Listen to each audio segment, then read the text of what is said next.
Just checking my audio.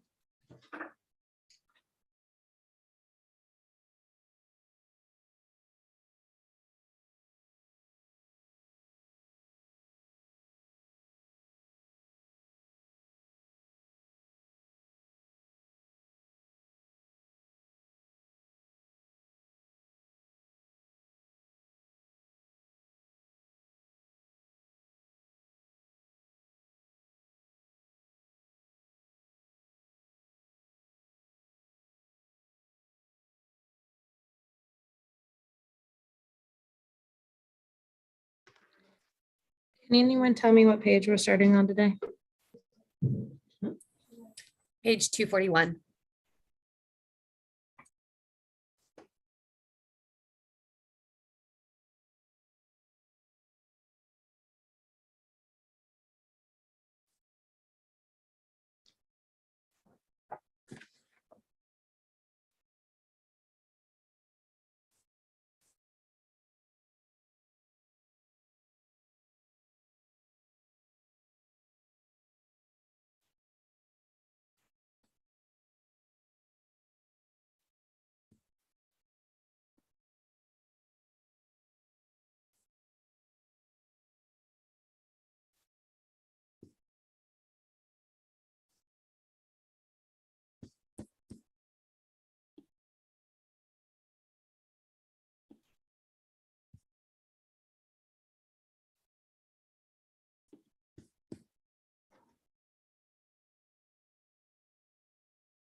I think this is Chair Brown to start us off, correct? Okay, is it, if it is time? It's time.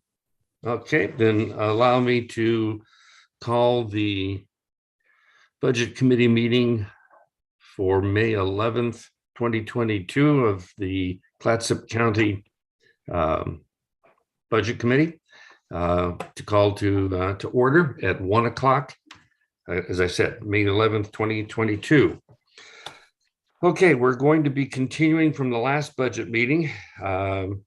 Jennifer, can you tell me what page we left off at? Yes, we'll be starting on page 241, immunization. Off the start of the meeting? Or I'm sorry, it's Chair Brown. Sorry. Yes. I don't see, oh, there you are. You're right next to Mr. Ogier. Apologies for that confusion. It's a little, picture's a little.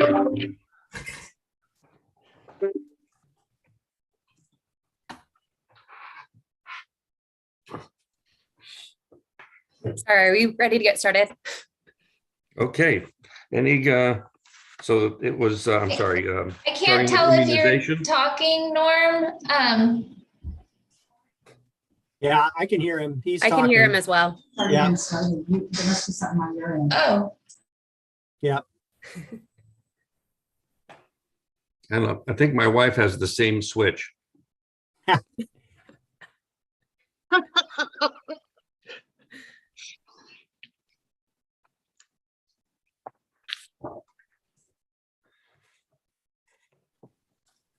Okay, well, again, we'll begin the conversation on page 241, which starts with the immunization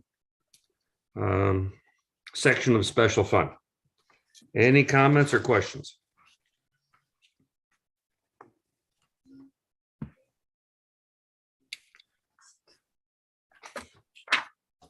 Okay, sorry. Would you like me to get started? Yes. Okay. So for immunization, you'll notice there's a beginning fund balance, which you don't see in the prior years, and that's due to COVID funds that are being carried over that need to be spent prior to June 30th of 2024. In addition, this org is requesting some FTE shifting, and that's the public health director and the accountant split. And then they're also requesting a part-time clinical manager and nursing supervisor. And with those FTE changes, it's needing a larger general fund support in this fiscal year. Any questions? So how do we replace the CARES Act funding, or do we not need to because there's fewer immunizations? Would you repeat that, David? Yeah, I was just asking, we got this CARES funding, a couple of $100,000, and that's not going to be, that's a one-time deal. So I was asking how, either is that going to, are we going to replace it, or is it just not going to be needed because there will be so many fewer immunizations?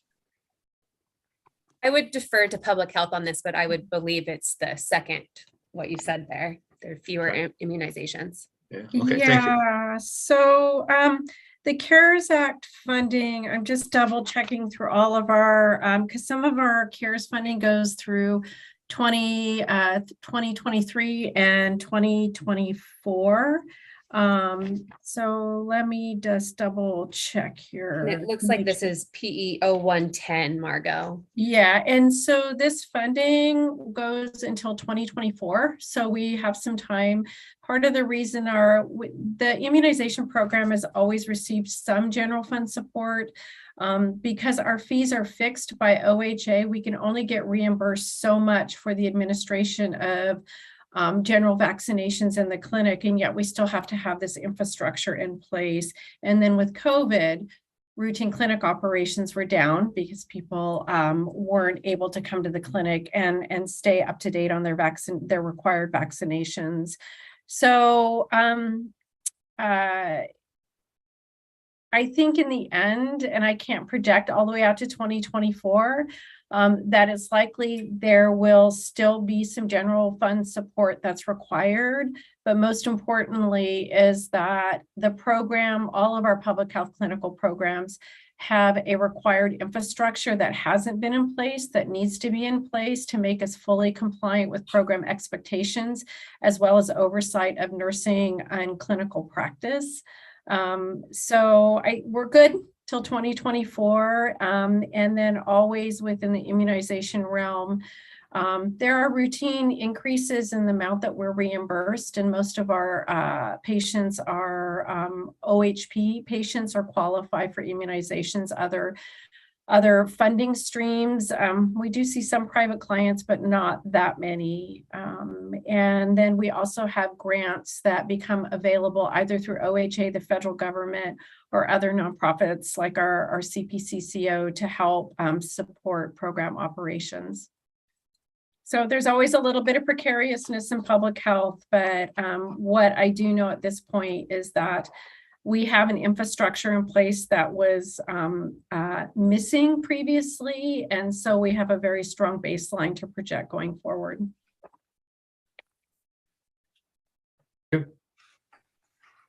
Any other questions?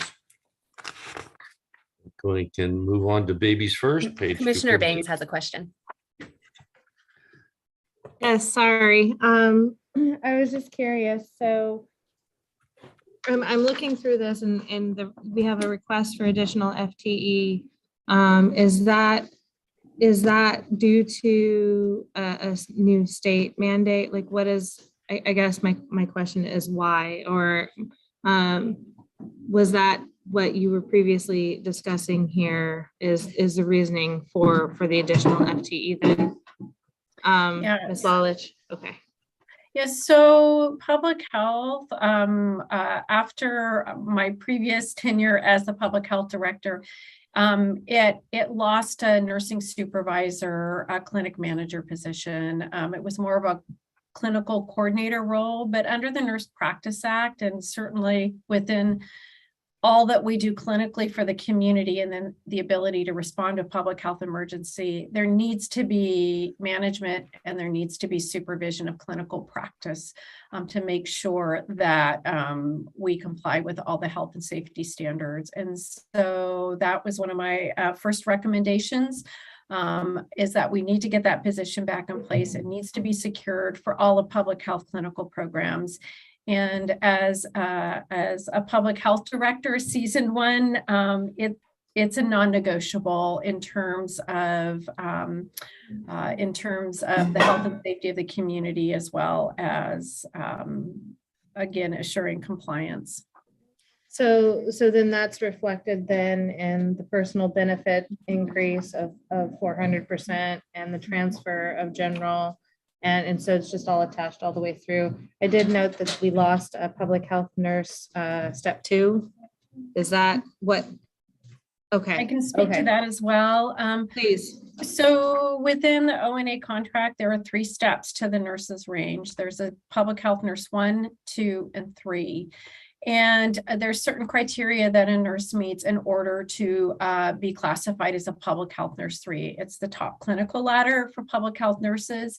It's based upon experience, it's based upon education. And so not only in this program, but in another program, we have nurses that are, they're master's prepared nurses, they're highly experienced, and they are also assume specific program coordination roles. And so they, in one of the programs, they had not been reclassified, and I actually saw that and reclassified them where they appropriately needed to be. So that's part of it as well. Okay, so we're not replacing that in this FTE situation. We're changing the request to the other 2. Yes. Or how much FTE was the request again? I apologize.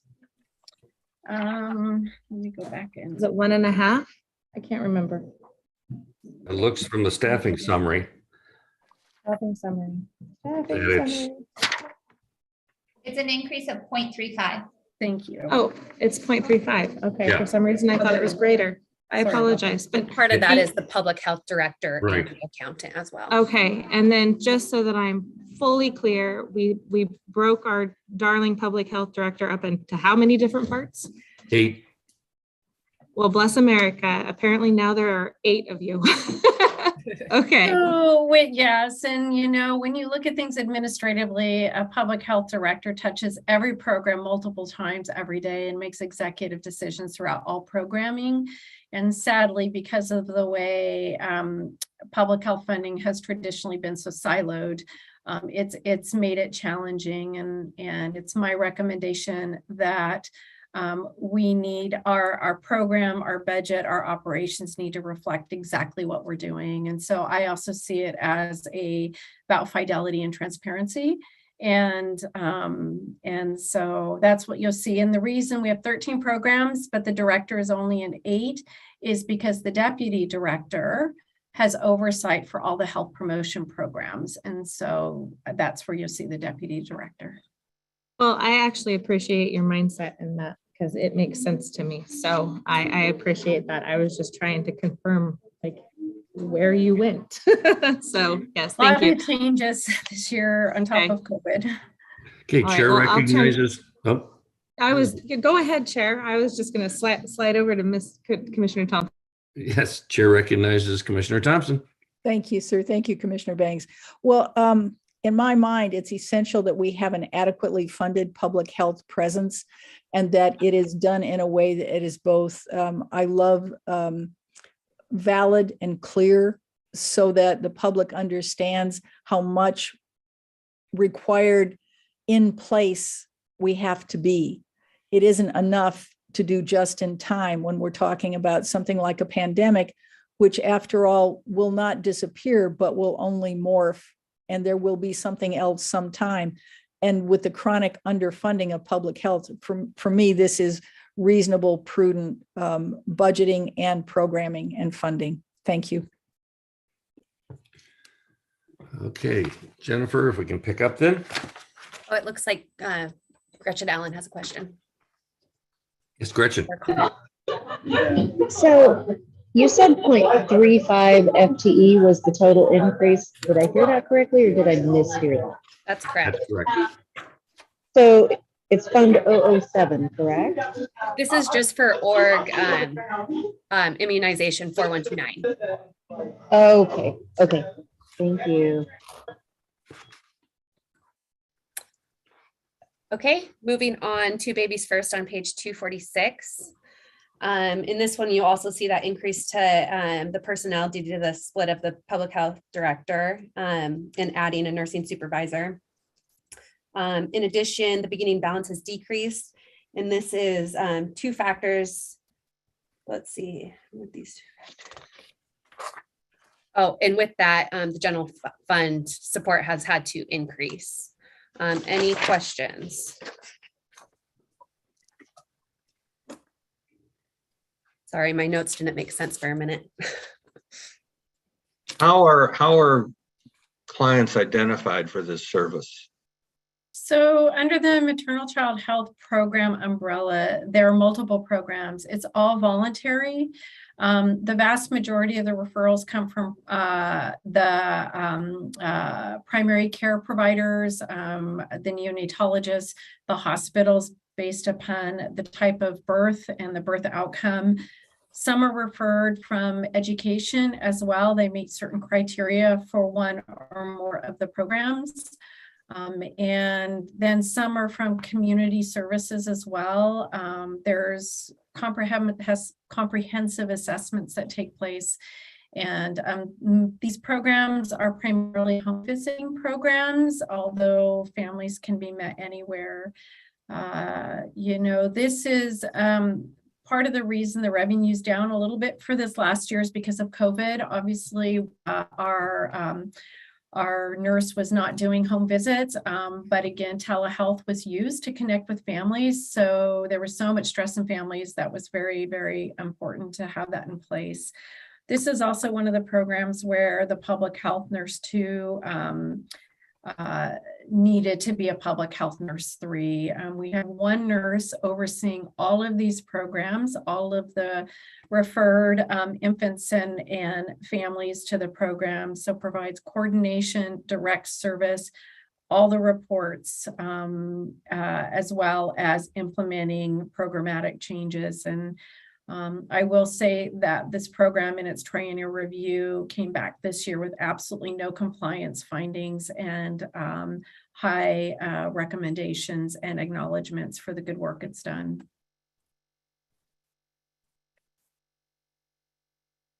I was unaware that this program existed.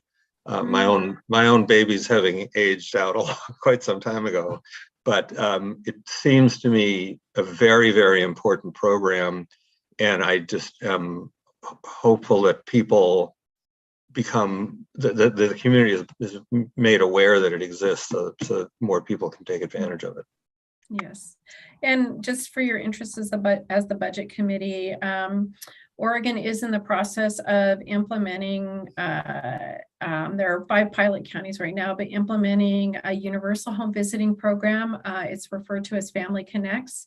And it's being set up such that it can also be billed to private insurance, and OHA is in the process with the legislature and others negotiating contracts with private insurers. This is a significant change in progress to the program.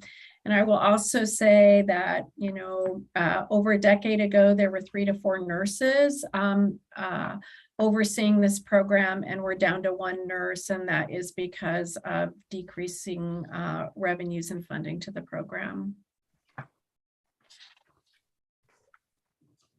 Okay. Any other comments or questions?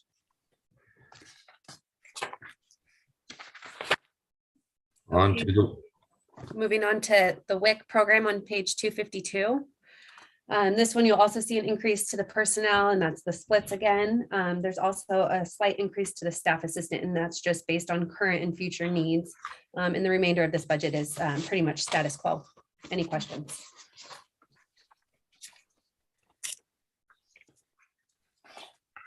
Okay, moving on, page 257, family planning. For expenditures, pretty much status quo besides some new staff splits for the deputy director again. Staff have moved the Medicaid MAC revenues to org 4110. And by doing that, now we've had to increase the general fund transfer into this org. Any questions?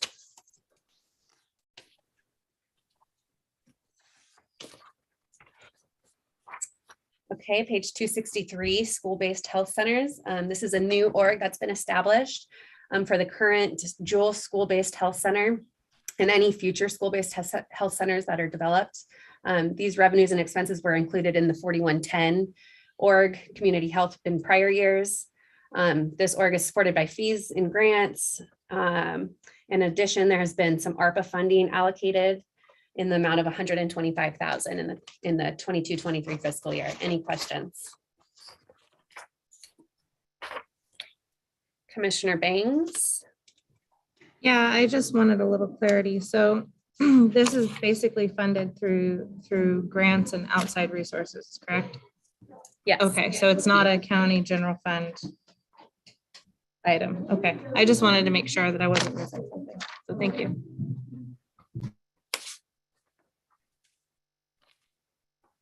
Any other questions?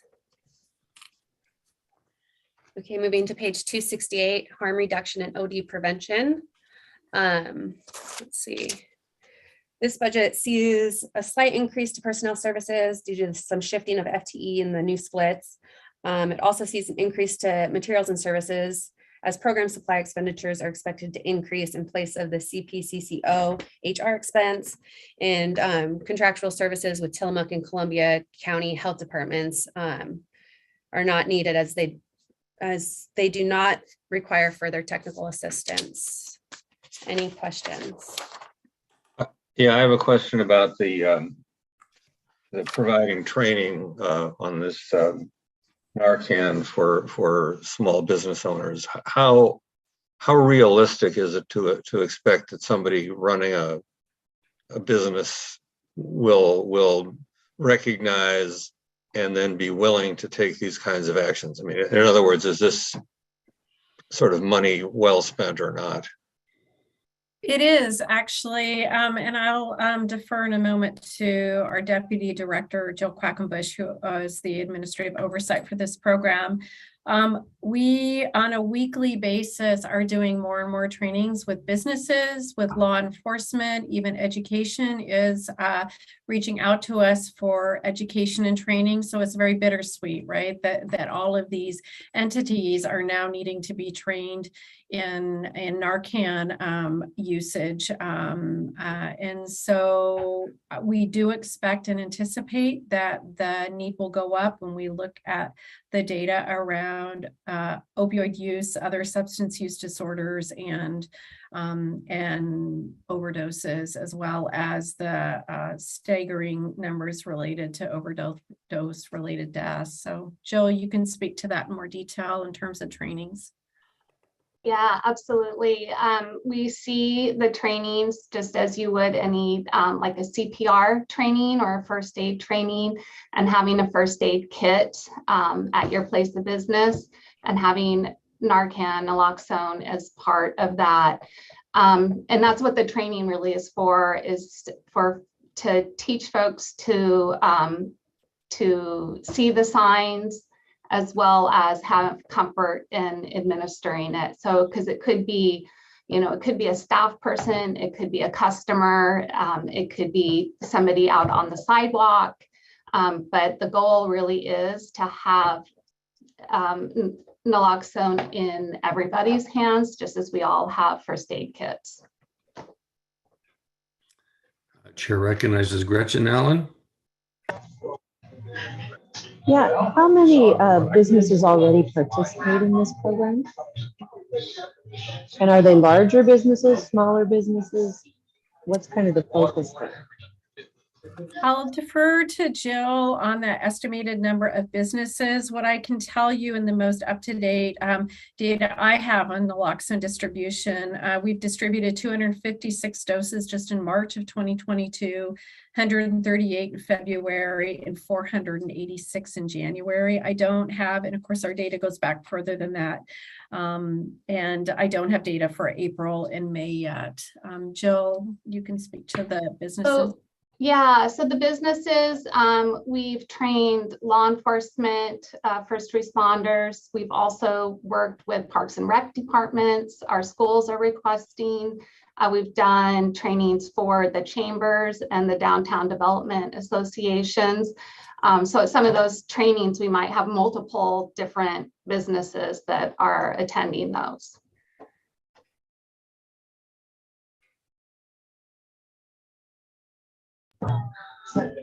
So the focus is more law enforcement, almost governmental type related businesses versus businesses in the community. Am I understanding that correctly? The focus is on all. So like with the trainings that we've done for the downtown development associations and the chambers, which we have done both North and South County, right? So we have, restaurants, hotels.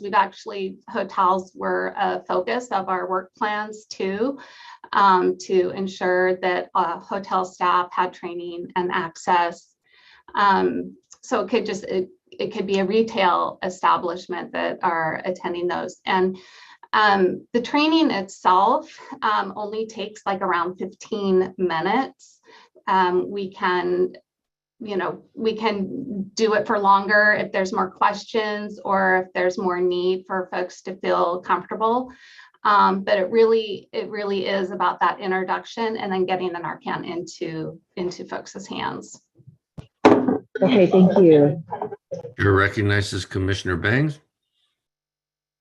Yeah, so I was just looking at this. Is this type of program going to be like, how often do these folks need to train? Is it a one and done situation, or is it a yearly, I'm renewing like first aid and CPR, you renew every couple of years?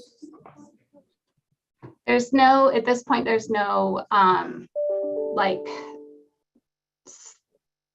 there's nothing that says like how often you have to have it, but the naloxone does expire, and so there is a need to purchase more if you are carrying the naloxone, ensure that folks have an expired product. And definitely what I would recommend, like CPR, like if you're not using it, especially like that, having that ongoing training, and if you have annual staff meetings or whatever, that would be a part of it, that we would be continuing to do that training. It doesn't have to be public health staff either, like as this becomes more kind of part of the norm, right, that folks would be able to take that on within their own businesses and out in the communities.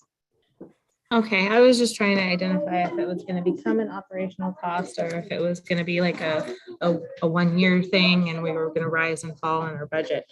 And then I think Commissioner Banks, that's a good question. And when we look historically at, even think about AEDs, right? And the implementation of AEDs, that at some point there might be some type of administrative rule or some legislation. And again, it'll be based upon data and evidence of what they're seeing out in community, that in certain sectors, it will be a requirement, right? And documentation of that training. So I think we're on the forefront of this. Unfortunately, as I said, it's very bittersweet, right? We're saving lives, but the circumstances are most unfortunate. And so I think we're still figuring that out.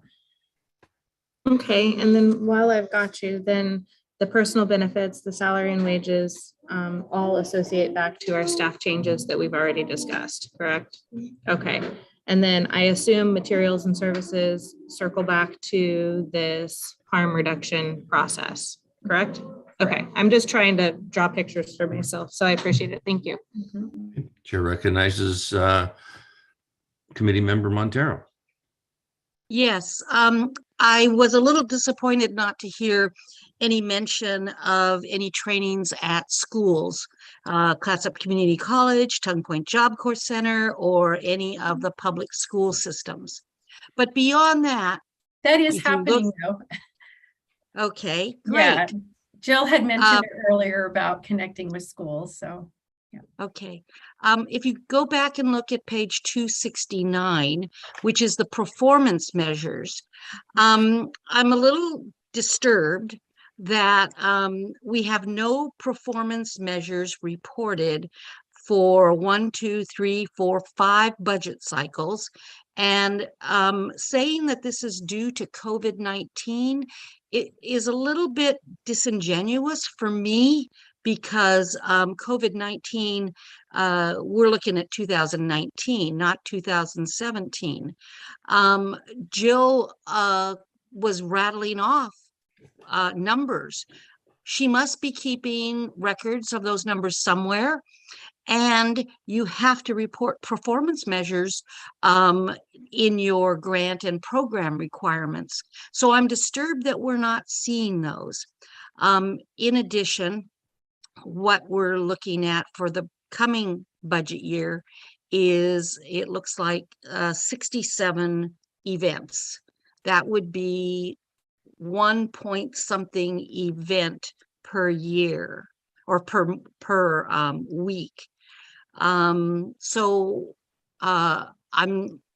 just think that needs to be compared to what is the amount of money we're putting in, and what are the deliverables that are coming out of it. So I'd like to respond to that, and I genuinely appreciate your recognition of this and calling it out. And I will own the fact that you're not seeing those numbers, and there's a very specific reason for that. Part of it is due to COVID. Part of it is coming on board, and I have been doing a very detailed audit of this program, and we're currently working actually with a technical advisor with the CDC, as well as assessing other counties on how they're collecting the data, how they're reporting the data, and looking back at the original proposals for our harm reduction program, which goes back 5 years now. And are we collecting the right data to tell the story about the impact of this program? And so we do have these numbers, and we can update these numbers. So it's not that we don't have the numbers, but it was my decision to put NA while we're going through this audit to make sure that the numbers accurately reflect what we're doing, how we're doing it. And in fact, we have another meeting 2 weeks from now to finalize our data collection going forward and what will be collected weekly at our events in different areas, from medical assessments to education to naloxone distribution, among other areas.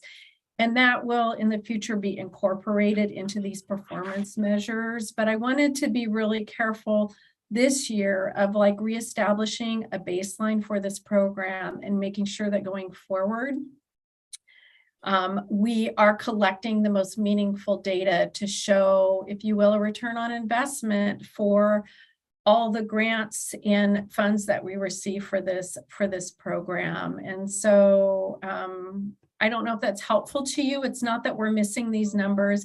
It's just that I don't want to update them until we finish this audit of our data and a full evaluation. So hopefully that reassures you a little bit, but I thank you so much for noticing this. So just to continue, it does say that performance measures are delineated in the grant and program requirements. So I would suspect that you have a basis for what you're measuring. I certainly hope that what you provide for budgetary consideration, at least starting next year, is more than simply the number of events. One event can have one person, one event can have 50 people, one event can be at a school. So just the number of events doesn't quite tell us what our tax dollars are purchasing. I absolutely and completely agree with you. And again, that's why we are moving forward with a complete audit of the program. Yes, absolutely. I fully agree with you. And thank you for calling that out. Thank you. Okay, moving along. I think Yes, Courtney. Courtney Banks. So just one other thing, and I appreciate your fine tooth comb that you have been using, Director, just because I like to have full pictures of a process, and this is kind of a generic comment moving forward, but I'm assuming that the accountant two position is another shared position between multiple departments. And so what I'm just wondering, and this is for all of our budgets that we're reading, I'm just wondering if there's some way that we can create a map of people that are serving these departments and show where we can find each of their FTEs, because saying that, you know, our health director is split between 8 different departments, I understand that, but finding it and understanding it while I'm reading through it alone at night, sadly, sometimes feeling lost. It would just be maybe a graphic that just says this person is going to be found here, here, here, and here. Our accountant too is going to be found here, here, here, and here. And this is nothing towards, you know, this particular department, but just across the board, it would probably be beneficial so that we don't have to chase information. And so I just wanted to follow, you know, Tita's mention of pictures. It would be beneficial. So thank you. I'll make note of that and look at what we can incorporate in the future documents. Thank you. Okay. I would like to reiterate and just make sure that this comes out in our minutes as a recommendation. So noted.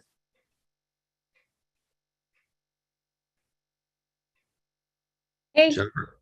moving on to page 274, household hazardous waste. Let's see here again, we're looking at those personnel splits in the for the FTE. And then material and services is seeing a decrease due to anticipated savings from the paint care arrangement. There is a internal loan with special projects, and the total amount due on that loan is just over $700,000, and you'll see a payment under debt service for $75,900 in the 22-23 fiscal year. Any questions?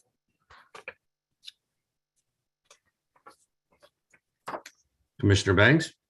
Sorry, is the paint care, I can't remember what you just called it. Does that have to do with our contract with that we're doing with Pure Ecology and our other waste management program? Or where did that come from, I guess? I'll defer to Margot on this.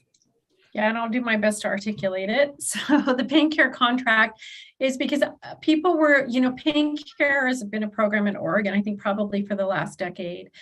But up until recently, paints have been, instead of using Paint Care and contracting with Paint Care, it's coming to our household hazardous waste events and we're paying for it.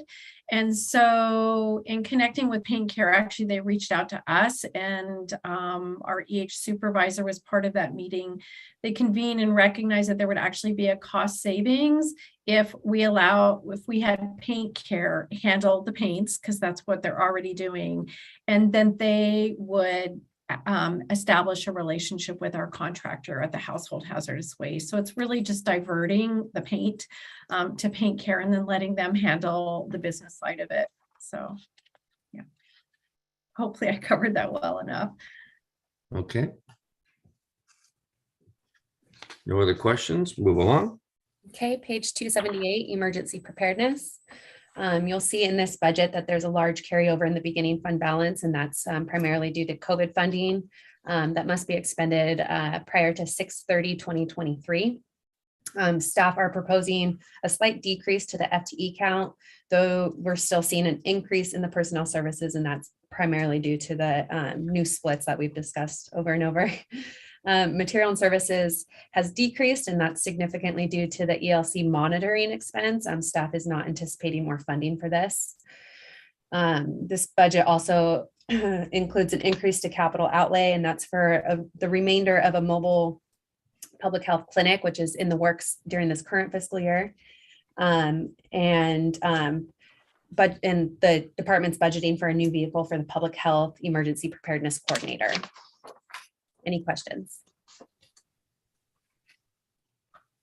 Commissioner Thompson. Thank you, sir.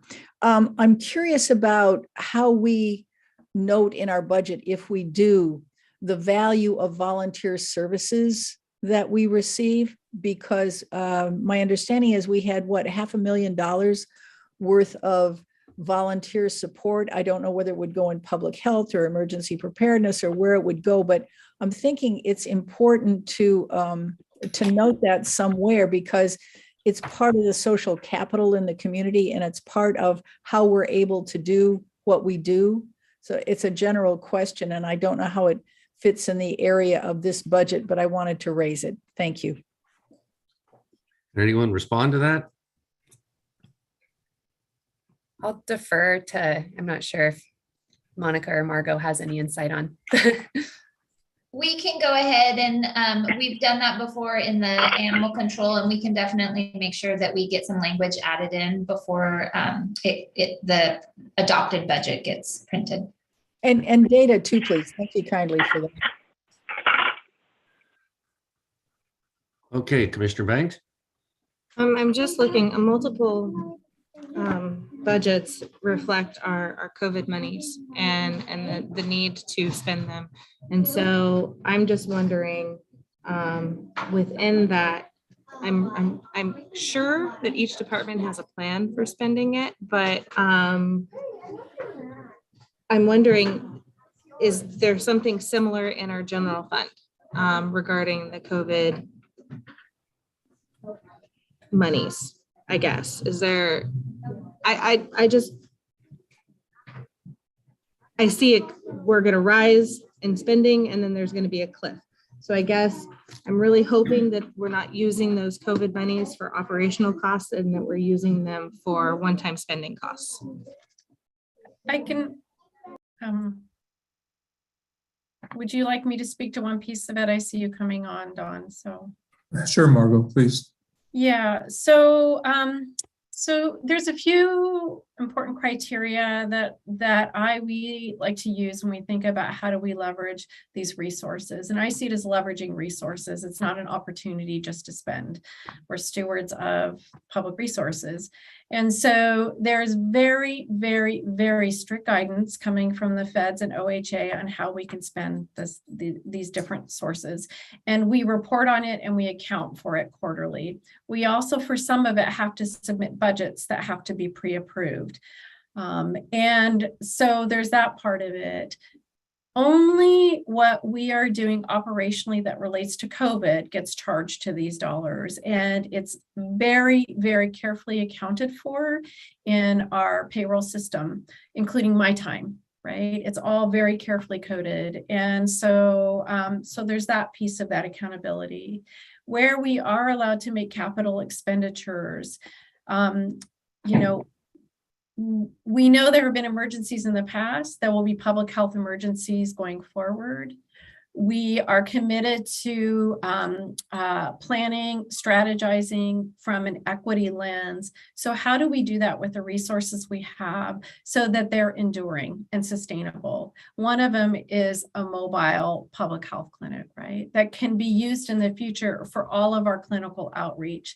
Again, eliminating barriers to getting to services. But secondly, as we sundown our stationary operations, for example, at Camp Rylea, we're still going to need to test. We're still going to need to vaccinate. And so COVID will be woven into the use of these vehicles.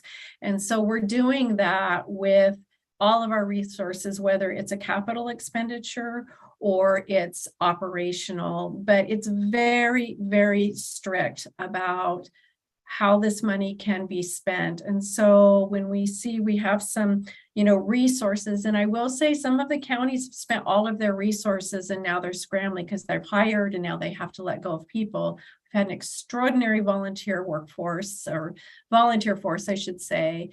And we've been such thoughtful stewards of how to best leverage these resources for the benefit of the community, not just now, but all the way till 2024. And so that's my response, and hopefully a little bit of reassurance for you. And well, I love that response. And are you sure we can't keep you? Because that would be great. Okay, Commissioner Webb, you had your hand up for a moment. Do you still have a question? Okay, we'll go to Committee Member Allen. Hi, sorry if it's noisy here.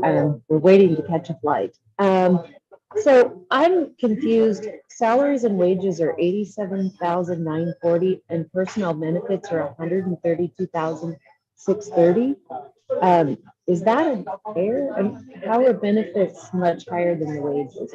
What am I missing? I'm going to defer to Monica or Jennifer on that. If I can ask you to repeat, because you were breaking up a little bit for me, were you referencing on the salaries and wages being 137 and personnel being 64,000? Is that what you said? I must. So we're in emergency preparedness. My book says salaries and wages are $87,940. Page 280. And yeah, sorry, I apologize. I had flipped to the next page. Okay, and so I thought maybe I was in the wrong spot. It's a little difficult. I don't have a ton of room to lay this all out. So why are benefits higher than the salary? I guess I don't see that typically across the budget. Is that an error, or because my personnel benefits are $132,630, but salaries and wages are only $87,000 on my page 280. Yeah, and I'm gonna have to check. We're gonna have to check on that from a IT perspective because something isn't adding up correctly. Because yes, you are correct. Typically, your salaries and wages are coming in higher, and it kind of looks like maybe it's duplicating that number or something. So we will definitely make a note of that and work with IT on it. Yeah, if you look on page 281, you can see the breakdown of what those should be adding up to. And, you know, you'll have all the salaries. And then once you get down to, let's see, like the FICA, that would be under the benefits, everything below there. And that does not add up to 132,000. So there is something going on the back end. So we'll look into that. Thank you.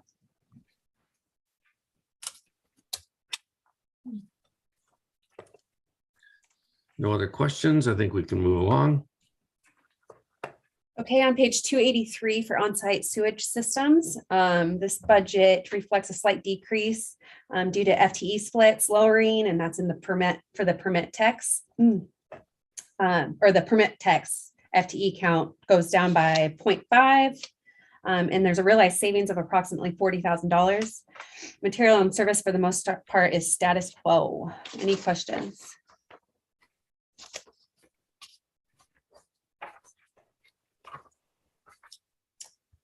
Okay, moving on to page 289. Oh, sorry. I'm slow on this one. If I may, does this mean a diminution in services around septic systems? Because I would think that we're seeing more and more need for a DEQ type review of this. Please reassure me. No, you're reassured 100%. No, we are actually building capacity and expertise within the program, and services are definitely, and the need for services are expanding. So, yeah.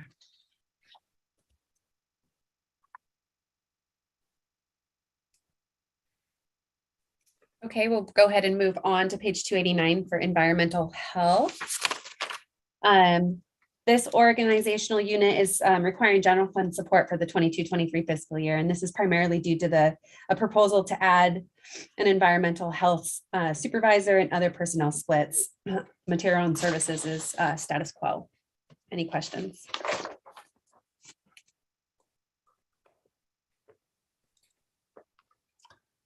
Commissioner Thompson, you still have a question?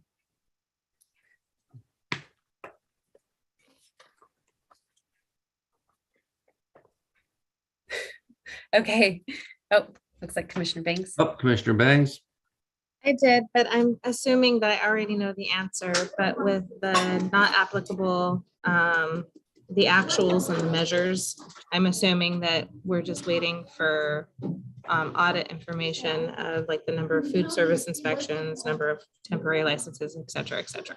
Am I correct? Yes, this is correct. And also it again harkens back to harm reduction, and actually some of the questions that I've been asking around and some of the work we're doing internally is really increasing the understanding of what is a performance measure versus what is, other types of measures, right? And what really demonstrates, what's an output versus what's productivity, what is performance, and making sure that the data that we're sharing really reflects, again, that return on investment, but that we're meeting the highest standards and expectations of the program. So again, wanting to make sure that the numbers are accurate at all times. Okay. Commissioner Webb, do you have a question? Thank you, Chair Brown. I have a deep interest and a very deep background in the formulation of performance measures. Mm-hmm. And I continue year after year to be disappointed in this county because of the lack of attention to formulating performance measures that are truly useful and truly measures of performance, not measures of process. I just continue to be very, very disappointed.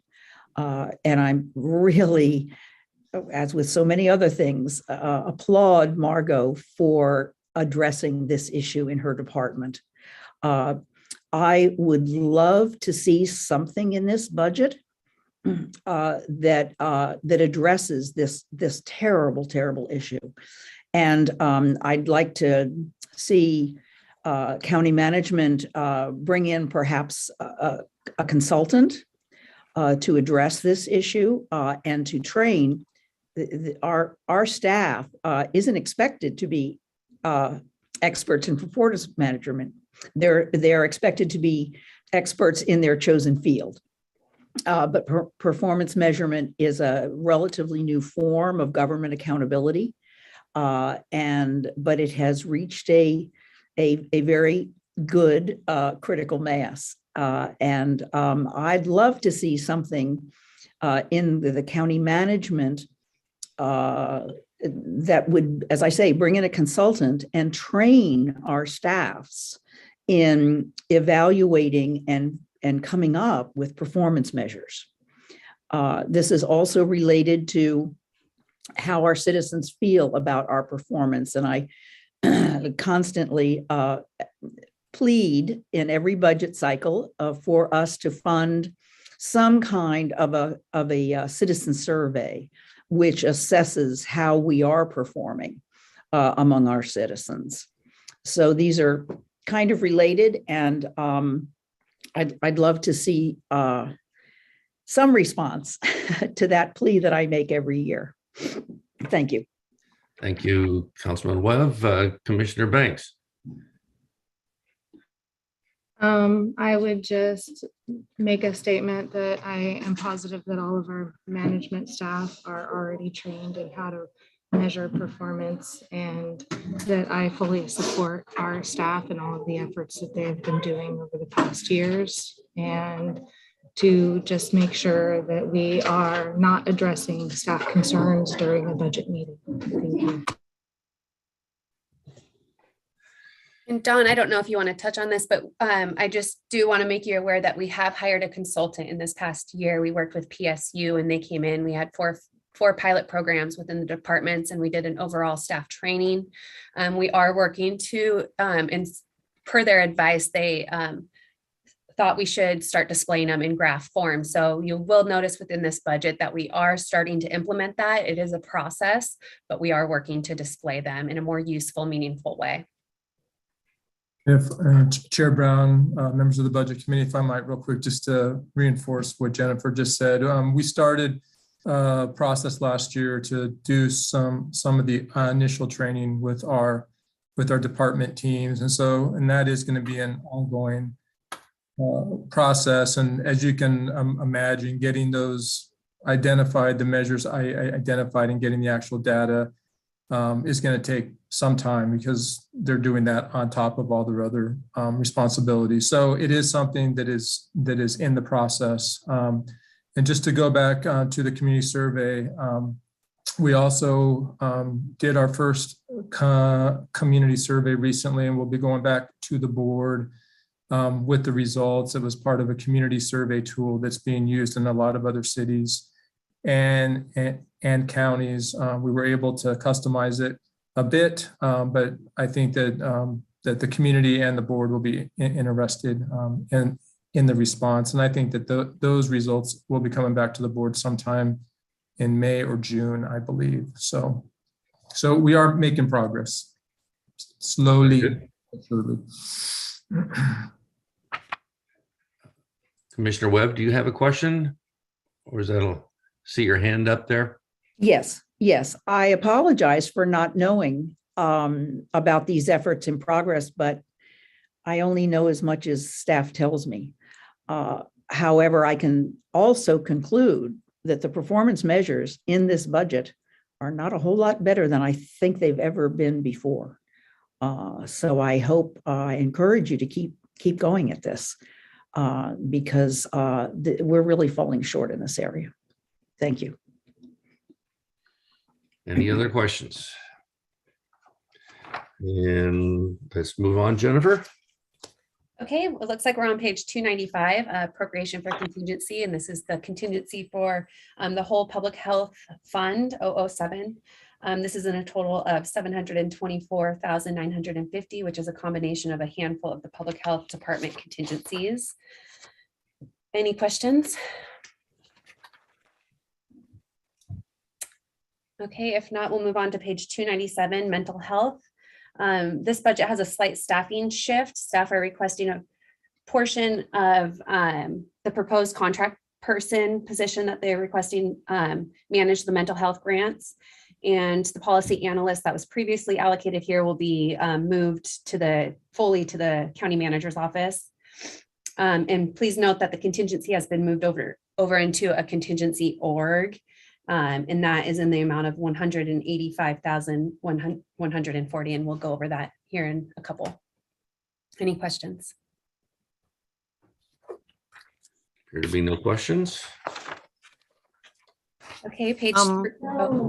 Could you, I apologize. I appreciate all your work you're doing, but could you repeat? Something is moving to the county manager's office fully. I didn't catch it. I apologize. So if we look on page 299 under the staffing summary, there was in the current 21-22 fiscal year, 0.4 of the management policy analyst was in this mental health org. And in the 22-23 years that we're proposing, that full position is in the county manager's office. And in the current year, it's only 0.6 in the county manager's office. Okay, so we're moving a whole person over now. Point No? 0.4, the remaining 0.4 that was previously in mental health is now going to go over to county manager. Okay, so we had 0.6 and 0.4 and now we're merging. Okay. Yes, thank you. Thank you. Budget Member Montero. Not to beat a dead horse, but it disturbs me that in looking at the summary, there is not even a section for performance measures. And given that mental health is one of the biggest issues and challenges we face in our county, I would like to know what is being done about determining and providing performance measures, and because I believe the public has a right to understand what is being done. I'll defer to Monica on this. I will say that this org is a pass-through funds from state funding that we pass through to CDH, but I'll defer to Monica if she has more to add on performance measures. Yes, and I would just add, we can work with CBH to provide some information here. CBH does come before the board to provide updates on the contracted services portion of the work that they do for us. And so we can definitely work with them to see about adding some more information here. There should definitely be some metrics provided by CBH regarding their work in our community. Thank you. No other questions? We'll move along. Pardon me, just point of order, sir. Is that an addition also to our findings or recommendations? Because I agree with that concern. I would make that a recommendation, yes. Thank you. And I think we'll take that as a recommendation across the board, not just on the few budgets that were specifically outlined, but in general, that in the next budget, we have revisit and make sure that we have appropriate measures for all of the budget presentations. Okay, I think that takes us then specifically into the drug and alcohol prevention section. Okay, on page 302, there's a slight increase to personnel services due to the new splits. You'll see a large decrease in material and services, and this is due to staff moving the unapportioned projects into the contingency account. And that's in the amount of $226,740, which we'll go over next. Any questions? Commissioner Banks. I just had a question. Now, and nobody might be able to answer this, but why I don't see any COVID funding in this department at all. And I just feel like maybe there should have been, I don't know, or does it not fall under a specification that would fit our COVID monies? Jill, I see you popped on. Do you want to speak to that? Well, I'll defer to Margot if she was going to say anything, but yeah, there are no, right now, there are no COVID funds in this org unit. However, we will be doing a budget adjustment for this coming year. There are COVID funds that are coming specifically for substance use disorder prevention. They're one-time funds, so we're working with our community stakeholders how to use those, because we won't be able to sustain any of those efforts, but you will be seeing them coming as a budget amendment soon. Budget Member Osser. Yeah, I just wanted to ask about the marijuana tax, why the estimates in the budget are reduced from by half from the previous year actuals. Yeah, so in previous years, there was three shops operating in the unincorporated county, and now there's only one. So those revenues have dropped substantially due to that.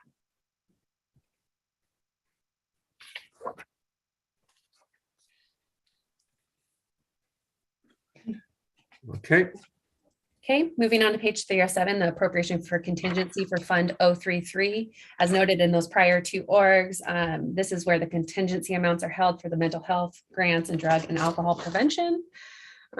Any questions? okay. Commissioner Banks. We're gonna get tired of me by the end of today, but so did you just say that this is basically the holding bucket for all of our grant funds, correct? This is where the contingency funds for those individual orgs, they all are held in one organizational unit per budget law. So if you look at on page 308, the account number 829952, that 185,000 is the contingency amount for org 7152 mental health. And then the one below that is the contingency amount for the drug and alcohol prevention. Does that help? No, because I think I'm missing a page, but you've explained it to me, so I'm good. I am missing a page. It's okay. Oh my, sorry. It's okay. Okay, I think we're done with this section. We're going next to general government. I'd like to call a 5-minute break before we come back, if that's okay with everyone.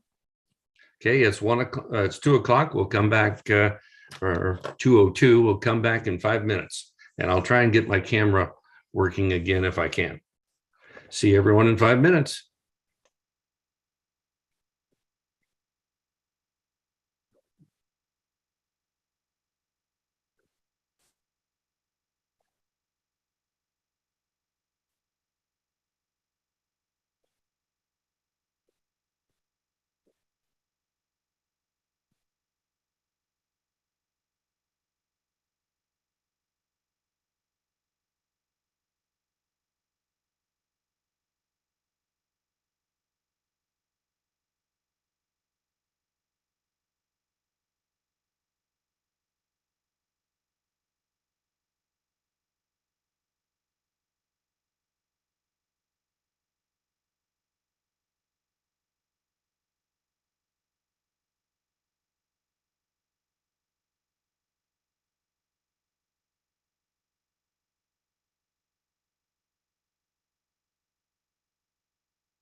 I have to restart my computer.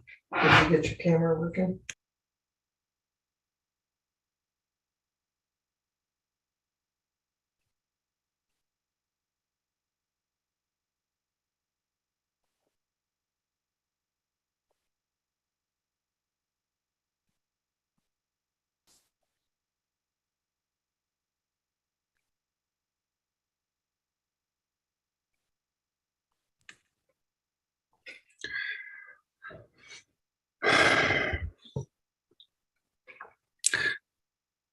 I'll give it one more minute. And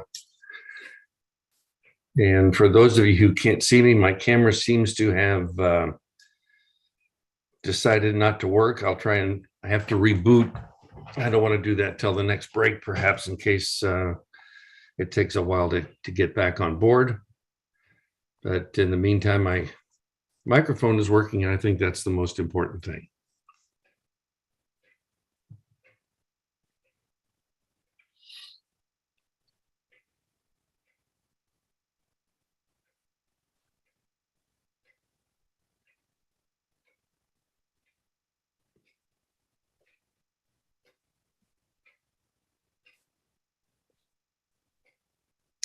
Okay, unless there's a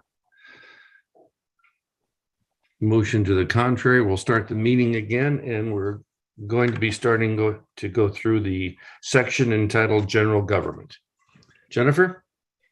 Yes, actually, on my agenda, I have Public Works Department is where we're going to be starting here. Sorry. And that, so we'll be starting on page 394 under the surveyor. Going backwards. Sorry about that. Okay, so for the surveyor, this budget is status quo. Any questions?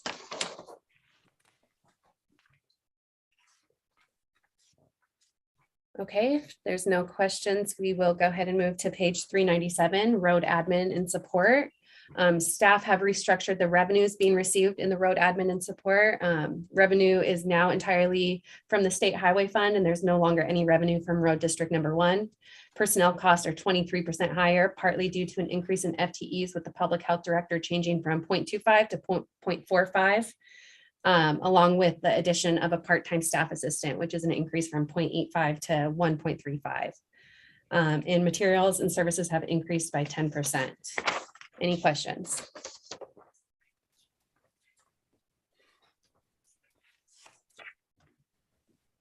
No questions. Okay, page 402, road maintenance and construction.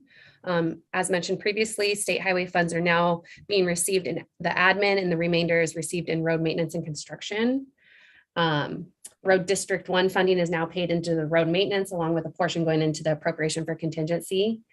Personnel expenses were only slightly higher due to a shift in management responsibilities. Materials and services are decreasing by 7% overall, mostly due to reduction in contractual services by $729,900. This decrease was because the previous budget year had $1 million allocated to design and construction of a new public works facility. Some of the increases in material costs is due to overall increase in the cost of goods. There's a large increase in custodial services as Northwest Community Alliance can no longer provide the service due to staffing shortages. There's a $2.6 million in contractual services for the construction of the Claskanai River Bridge, which will be starting this summer after it was delayed into the next fiscal year. And then in addition to that capital request, there's a $600,000 requested for purchases of land for a bypass road to alleviate truck traffic in the restricted areas of Westport. Questions? Commissioner Webb. Yeah, Commissioner Webb. I'd like to just make a request. Jennifer, is it possible, could you slow down just a tiny bit? I will try. And it really helps when if you help us follow you by letting us know what pages you're on, etc. So I just maybe if you could slow down. I'm sorry, I just lose you so easily. I will try. Okay. That is a fault of mine. Commissioner Banks. You mentioned fewer contractual services, and that's why there's a reduction in that line item. And that was only mainly associated to the relocation plan? Okay. Yeah, $1 million. Okay, thank you.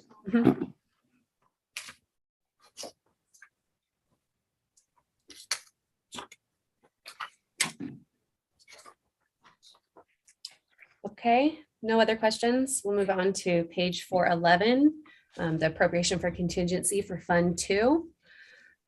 For fiscal year 22-23, there's approximately 2.9 million budgeted in contingency, and 8 million is being left as unappropriated fund balance. The 2.9 million would be available for any unanticipated projects or expenses that that may come up during the budget year. Any questions?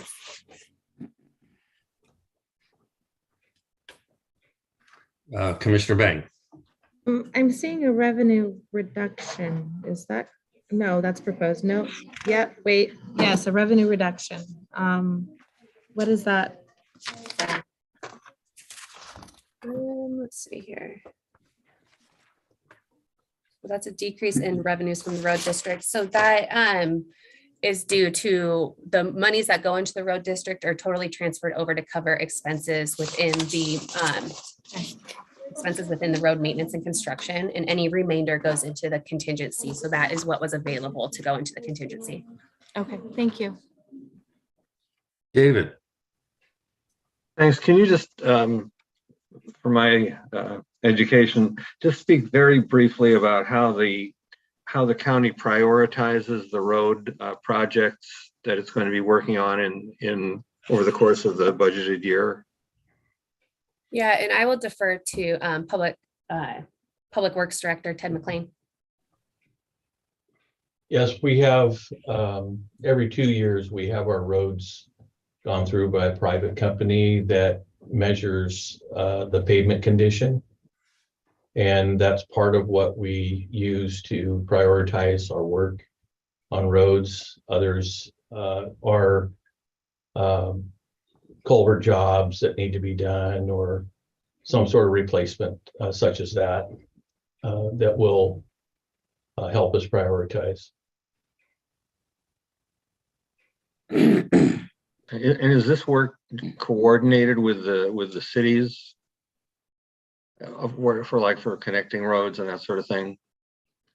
Yeah, we coordinate with all the cities, if whatever the impact might be. Right now, the jobs that you'll see that we're doing this year are out in Youngs River. So it impacts some businesses and some trucking, so we have to divert traffic. We're replacing a bridge this year, so we're coordinating with the local traffic as well as the trucking, logging industry. The same with the Hood to Coast run, kind of reroute traffic around that bridge. So we send out a pretty good message of communication. Any other questions? Okay, we can move along. Okay, moving on to page 413, land corner. This is also a status quo budget. Any questions?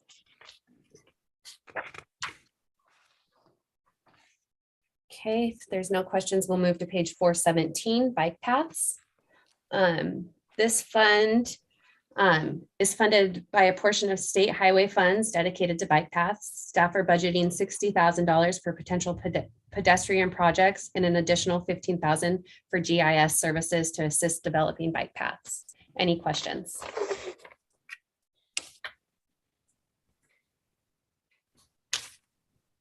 No questions. We'll jump ahead to page 437, Clatsop County Fisheries.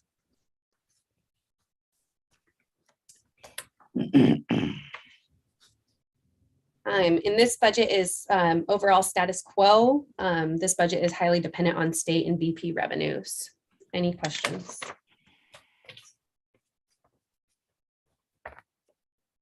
Commissioner Bang. I was just looking I was just looking for any educational outreach in this particular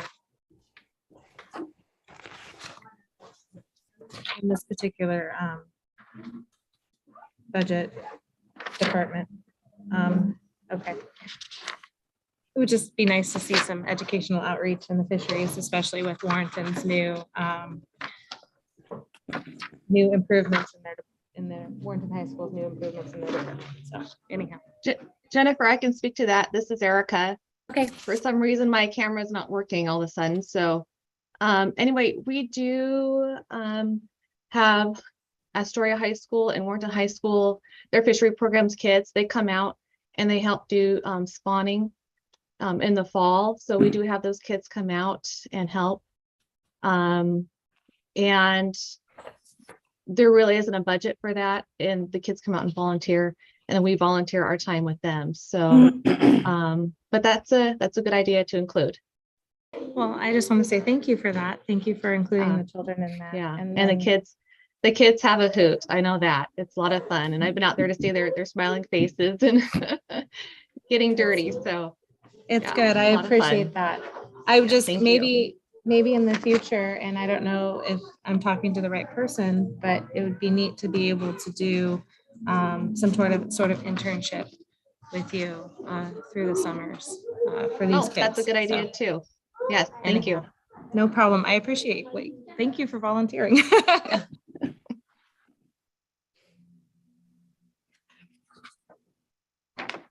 Being no other questions, we can move along. Okay, we're going to jump ahead to page 445, Industrial Development Revolving Fund. This fund is proposing $150,000 for the North Coast Business Park development and an additional $50,000 for potential contract work associated with the sale and development of the North Coast Business Park. Any questions? So I apologize. Could you repeat all of that? I'm still in my classroom and I didn't hear it. Yes, absolutely. I just said that this Industrial Development Revolving Fund is proposing $150,000 for the North Coast Business Park development and an additional $50,000 for potential contract work associated with the sale of the North Coast Business Park development.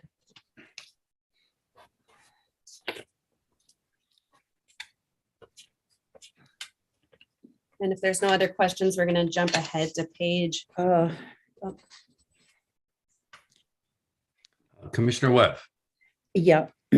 Could we go back to the business park again? What is the $50,000 associated with the sale? What might that look like? That is there just for potential contract work that we may need with the development or the sale. Contract work meaning what? Physical, like infrastructure investments, or the cost of the contract, or what? I'll defer to Monica. Thank you, Jennifer. Yes, as you're aware, we have the RFP that went out and will be coming before the board in executive session this evening. And because we don't know exactly what this is going to entail in regards to the proposal that we've received and what requests may or may not come out of it, we have set aside some funds should there be a request. Those funds do not have to be spent if the board doesn't want to grant that request. It's just as a precautionary measure, we've budgeted some funds to address the sale of this property. Okay, thank you. Thank you.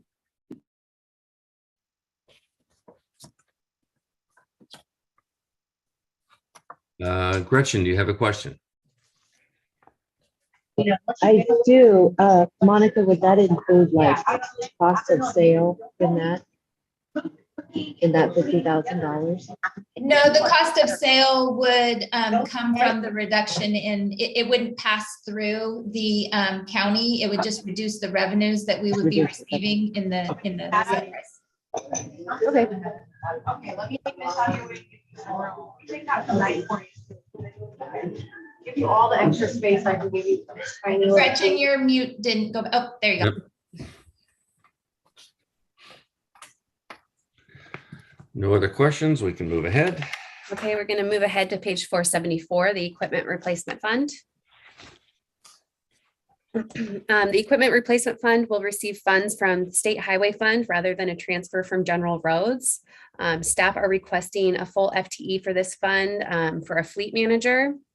And that fleet manager will manage countywide fleet. And then there's a summarized list of the requested equipment along with future equipment listed on page 477. Any questions?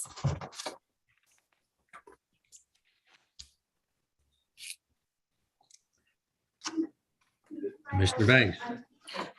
So the equipment replacement fund, on page 477, we have low boys, D4 crawlers, so on and so forth. Why isn't this in the roads department budget? Like, I assume that this is for county roads. So why is it in the general county equipment replacement request? I guess. Does that make sense? Monica, do you want to speak on that?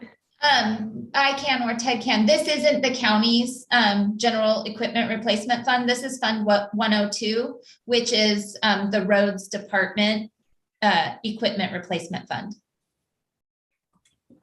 So isn't it the same department, same employees? It's not, the roads department is not a general fund department. And I think you said general fund, didn't you? Yeah, the roads department is not a general fund department. It's the general roads fund. Confusing language, but it is not the general fund. And so the general roads fund is only funded through the road district tax along with the timber revenues received, and then state highway tax, and then additional grant funding that we receive. And so the roads department has this equipment replacement fund, which is where they purchase all of their larger equipment from.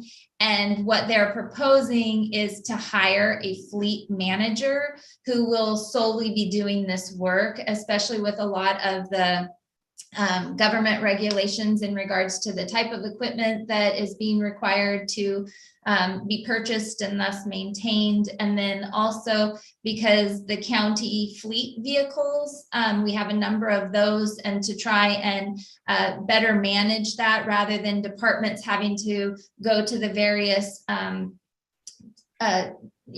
businesses, whether it's Jiffy Lube or Chevron or whatever the case may be, having all of those records maintained through our public works department and doing that work on our county vehicles will help us have a better record. And so that's what they're proposing to change here. I guess I'm just surprised that that wasn't already occurring. So but that is the farmer in me that's speaking. So, okay, thank you. A Venn diagram would be awesome.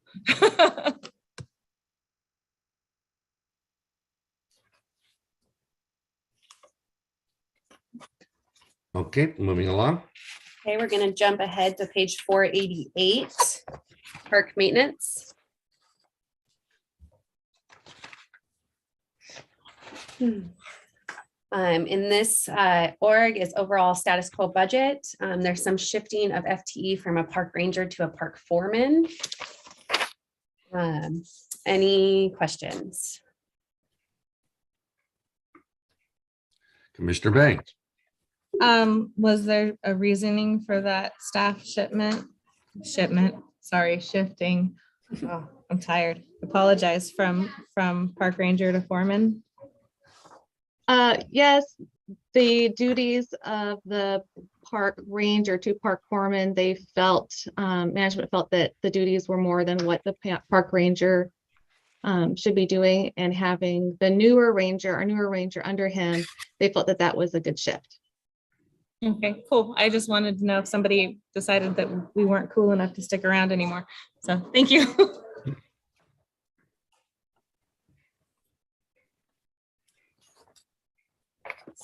No more questions. Moving on. Okay, page 493, parks and land acquisition maintenance. Again, this is the status quo budget with 50,000 being transferred to parks and maintenance. Any questions?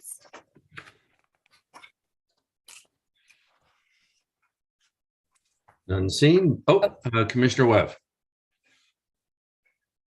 Yes, I don't know whether this is the appropriate place, because I'm a little confused about different fund sources, or different funding categories for parks, but we have spoken in the Reclands Committee about seeking funds to redo our parks plan, which is now about 15 years old. Where would that be in the budget process or in the budget? I believe we have something when we get to special projects. Oh, okay, fine. Thank you. Mhm. Okay, no further questions. Moving on. Okay, that wraps it up for Public Works. So we're going to move on to Community Development Department. And this will start on page 419.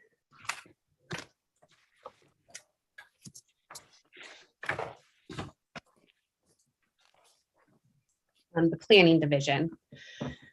Staff is proposing an overall reduction in material and services. This is a combination of an additional 15,000 for legal services and a decrease of 22,000 in contractual services that is no longer necessary due to an increase in FTE in the current fiscal year. Any questions? Commissioner Webb, you still have your hand up or? Okay.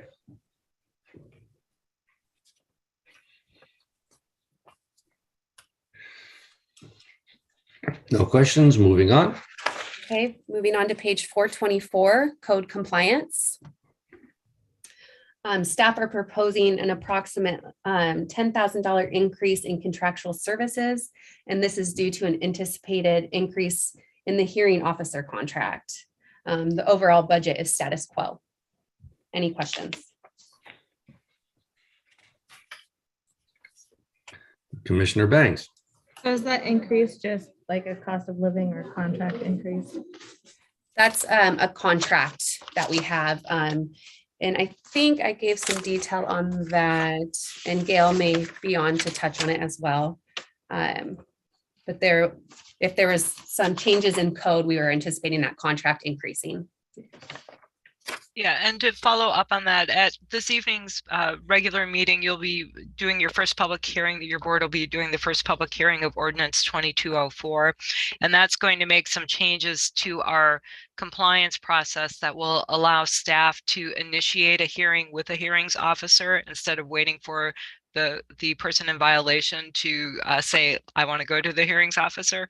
And so we anticipate that our hearings officer cost will increase simply because we have that ability, or might have that ability, to be able to schedule hearings with staff initiation.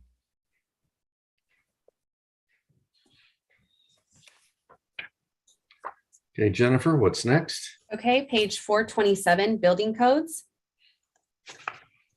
Overall status quo budget.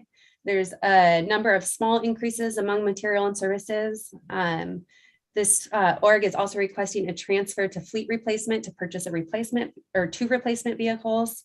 And they have carried over the security enhancement project from the 21-22 fiscal year. So there's a transfer to special projects again this year or this next year. Any questions? I see none. Moving along. Okay, moving to page 442, video lottery. The video lottery fund allocation is an estimate based on the expectation that the fund will at least remain consistent based on video lottery sales within the county. During the start of the coronavirus pandemic, when restaurants and bars were closed, video lottery proceeds were uncertain. Based on payments received by the county during the first 3 quarters of the 21-22 fiscal year, it appears that the 22-23 beginning balance will be significantly larger than previous years. In fiscal year 22-23, staff is requesting 95,000 of the video lottery funds be used to conduct an economic opportunity analysis. An EOA is a 20-year forecast of population and growth and job growth, and is used to help cities and counties better understand which industries and services will thrive in the region and how land with urban growth boundaries can best be used to support economic development goals. The 22-23 budget proposes to continue support for the newly independent Arts Council by providing $5,000 in funding. And the budget also includes the $70,000 contribution for Cedar to support small businesses. Any questions? Commissioner Webb. Yes, I do. I'm sorry, when you were talking about the first thing that you mentioned, The economic opportunity analysis? yeah, I guess I didn't. I didn't see that. That was the first I had heard of that. Am I just missing? Yeah, something? it's explained in the budget highlights, in the very first paragraph of the budget highlights. That details. Yeah. Wow, this is the first that I had seen of this. Who's going to actually be supervising this contract, and what kinds of firms would possibly be hired to do this work? I will defer to Gail if she has information on this, or. Yes, so in conjunction with our update of Goal 9, which is economic development in the comprehensive plan, we are requesting the $95,000. There would have to be a request for qualifications that would have to go out in order to select a firm. With regard to who would oversee the contract, it had been anticipated that it would be in community development, but if your board's not comfortable with that, it would certainly with the county manager's office or wherever you feel that would best be handled. Okay, great. Thank you. Thank you, Gail. No further questions. Moving on. Okay, that wraps it up for community development. So now we'll move on to the juvenile department on page 201.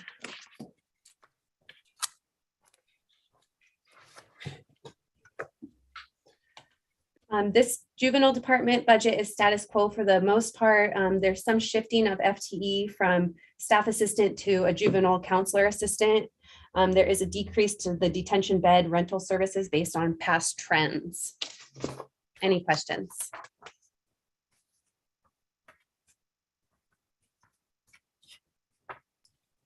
I see none. Okay, moving on to page 206, juvenile crime prevention. There is an additional request to the staffing summary than what is in your document there. They are requesting an additional 0.14 FTE based on current and future needs. This is an increase of 5 hours a week, which will allow staff to prepare and co-facilitate the Girl Circle program in local schools. And this 0.14 increase would be an additional $11,710 to personnel expenses.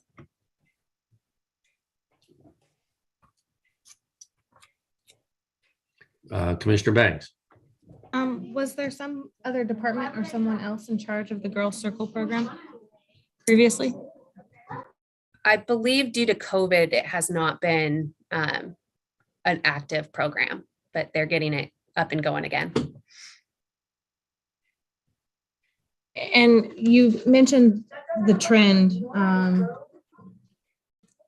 Where can I find, I see the measures on page 202, but you mentioned trends that have led to the increased FTE requests. And so I was just curious to see where that trend information was at. I think it's mostly based on future anticipated needs to get this program up and running again. And Kelly, if you have more to add to that, feel free. Yeah, I would just add that we've had more interest from local schools in running our Girl Circle program. We did have a hiatus because of COVID, obviously, and distance learning. That was our main source of referrals for that program. And our anticipation of kids being back in school will likely increase that need for sure.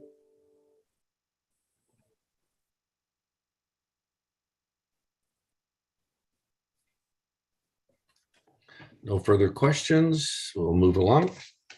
Okay, we'll move on to the Clerk and Elections Department. I'm starting on page 316.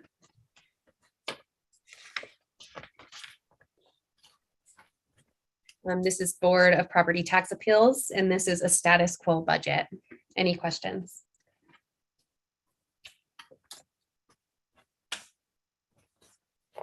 I don't have a question. I just do want to, I've been on this board for several years, and I just really want to let you know what a great job the county workers, county staff is doing here in this area. Julia Myers and Tracy Kravanko, the assessor, the appraisers, they all do a really professional job, a terrific job of not only providing information, but working with taxpayers. And it's just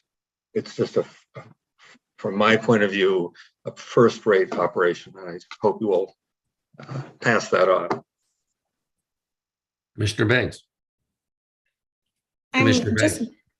I'm just noting the measures here, and we had 48 petitions filed in 2019, 2020, and then 21 petitions filed the next year, but we're only projecting for 6. I'm just curious what happened. And Tracy, are you on the call to answer that? I can answer it too. There are most of the appeals get handled before they ever get to the board. The interaction, the appraisers are very proactive in dealing with people who have questions and who want to file appeals, and most of that stuff never gets to the board. We only had, I think, 3 cases this year and maybe a half a dozen the year before that actually came to the board, and a few of them, there's not this year, but in some years there's some large corporate appeals, and they really just go right past the board to the courts. But that's the reason is handled so expeditiously. I just wondered if I missed something in 2019 that I should know about. No, when an appeal is filed or somebody is thinking of that, we put them in touch with the county assessor's office. And a lot of times, like David said, they can work out an agreement before it even goes anywhere.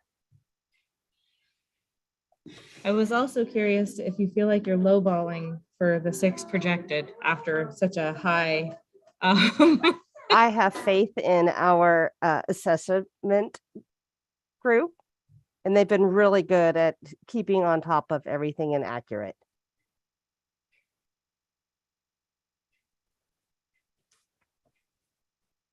Any further questions?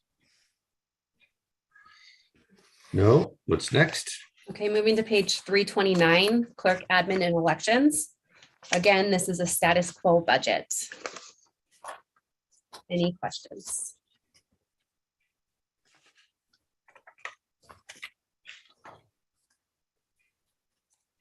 Okay, moving to page 335, Clerk Recordings.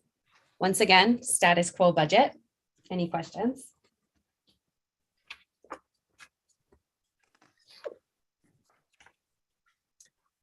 Okay, moving to page 339, Clerk Archived Records.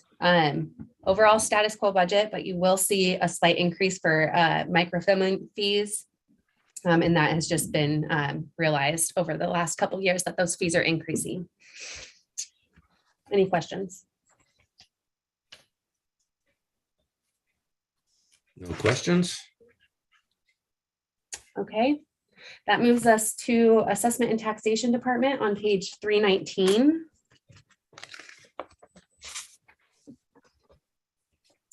The Assessment and Taxation Department are requesting an additional 0.5 FTE to make the personal property tax auditor a full FTE.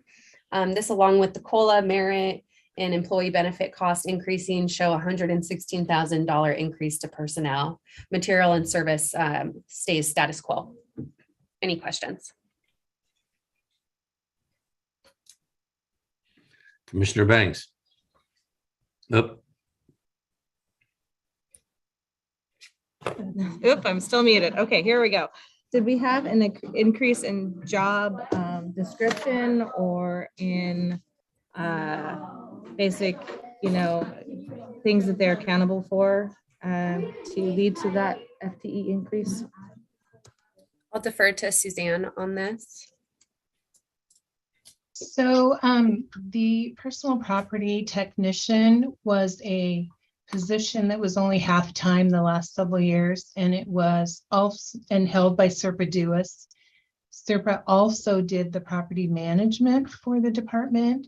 And so when she retired, it just became, it was only working as a half-time for each one of those duties, as long as Serpa was here, because she had the long-term experience. And so now we found that we need a more full-time personal property to get that all completed in that program. And then, as you'll find out in the upcoming budget for the county manager, the property management duties will now be located with the county manager's office.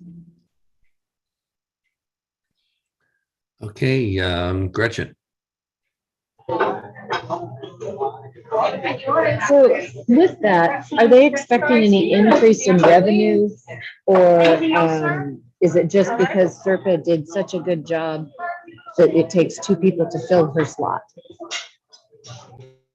As far as the personal property goes, I don't think that there's going to be any increase of revenue, but there's going to be a lot more community outreach. We'll be spending more time going out and doing audits and education in the personal property realm.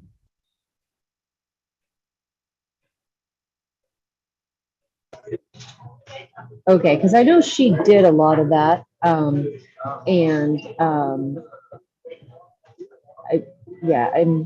a little surprised at it needing to fill it with more FTE. So I guess without additional revenue, I would wonder why we needed more FTE.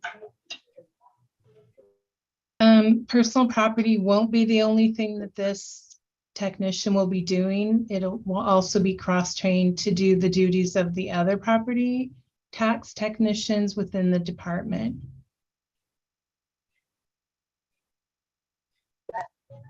Thank you. Any other questions? I thought I saw Commissioner Webb, but I guess not. So we'll move on. What's next? Okay, that takes us to page 482 for fair general operation. Did you say 482? 482, yes. This budget sees an increase in fair entertainment expense and an overall county fair expense increase. Staff are also proposing a capital purchase for a new auction ring. Any questions?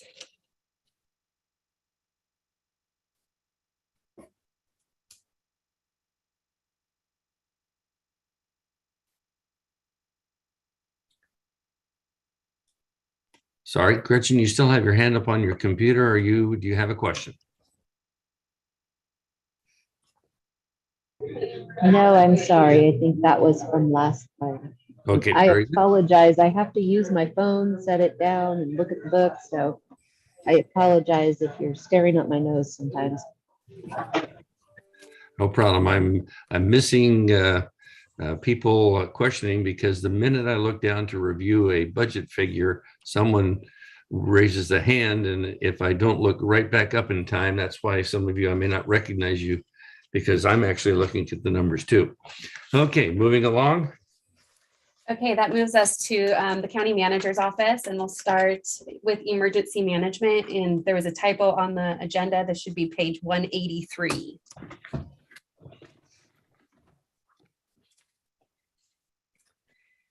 For emergency management, we're seeing a slight increase for personnel expenses, and this is due to a restructuring of the department and adding a director position. With the adding of a director position, we're eliminating the coordinator position, which has been vacant for quite some time. Material and services is status quo. Any questions?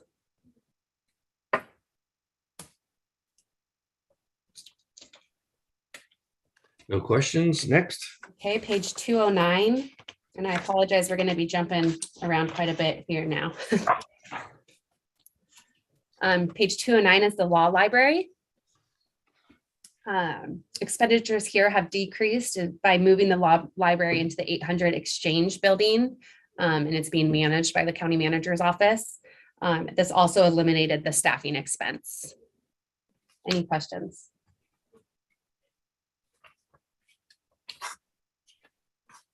Okay, page 226 for child custody mediation. I didn't have any notes here. It looks like a status quo budget. Oh, there is the 0.05 for that contract person being added in this organizational unit.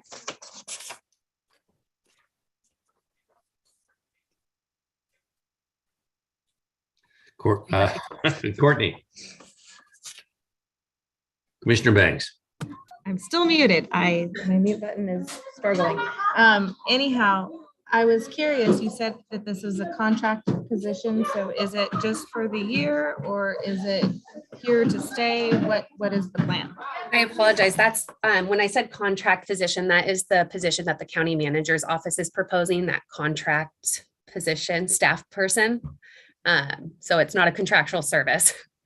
Okay, I thank you for clarifying because I was like, wait a second.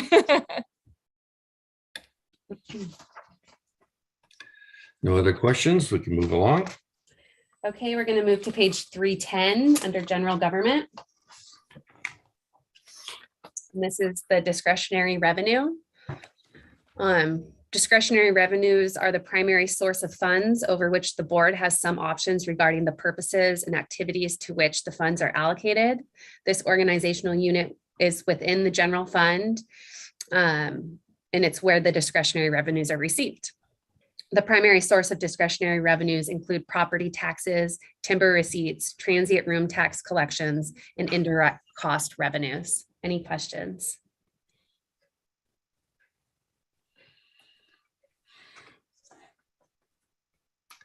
Commissioner Banks. The small tract forest lands is, oh, never mind. Skip it and reverse it. I was looking in the wrong column. I apologize.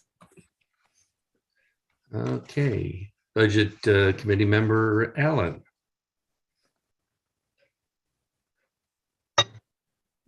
So can you explain a little bit the 840,000 on the room tax? Is this and the formula that goes into that, how much of that is restricted? How much of that, where's it going? Go ahead, Monica. So to kind of go back again, so there's the 100% that was of the 7% that we originally had, that is 100% discretionary. And then in 2015, when we increased it by 2.5%, 70% goes to tourism, the other 30% is discretionary, but our board at the time dedicated that to public road and drainage improvements. And then in, I think it was 2018 or 19, when we did the countywide 1%, again, 70% of that goes to tourism, and the 30% of that was dedicated by the board to go to jail operations. So this discretionary portion is only the discretionary portion of that we get to keep. The other dedicated portions, the other 30% discretionary portions that the board has dedicated are found in either the county tourism org unit or the jail operations. Okay, thank you. So this is the only portion that you have total control over that has zero restrictions at this point, without the legislature changing that. Yes, or without the board making any changes to the other 30%. The other 30%. Okay, thank you so much.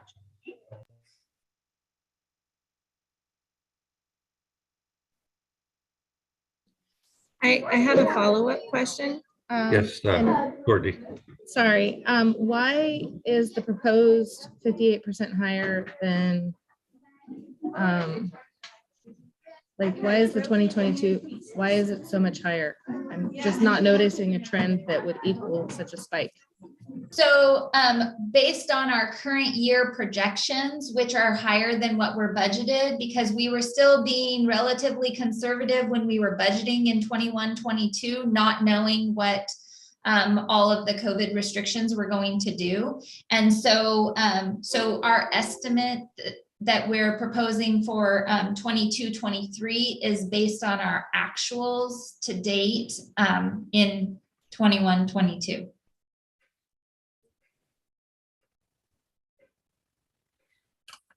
Yeah, and I can follow up, Courtney. In our projections for the current 21-22 fiscal year, we're looking at projecting 835,000 versus the 530 that we budgeted. Yeah. Okay, I think that answers the question. We'll recognize Commissioner Thompson. Oh, Monica, do you have something to add? Okay. No. Very good. Commissioner Thompson. Thank you, sir. And I would say, as someone who is in one of those high tourism areas, I believe that's an accurate projection. A lot of tourism all day long, every day. Yes. Yes. So there's that. But this page 311 of our budget document, when we're dealing with looking at economic development and we're getting a contractor for that, and we're looking as a board, as a governing body, at how we nourish our growth and development as a governing body. I'd like to see us spend a lot more time getting expert advice and considering in work sessions and otherwise how we deal with this particular page, every fund on it, and where did it come from? And what do we want to do with it so that we can invest it properly in our future growth and economic well-being? I would like to put that, if someone could put that in succinct form, into a recommendation that we focus on this page. Thank you. I see Commissioner Webb agreeing with you. Any other comments or questions? We can move on then. Okay, that moves us to page 313, Board of Commissioners. This budget is status quo, and we'll ask the citizen committee members to make a motion to set their stipends. And if you don't mind, I'm going to share my screen just to give you a little history on what the stipends have been in the last couple fiscal years. So let's see here if I can figure this out.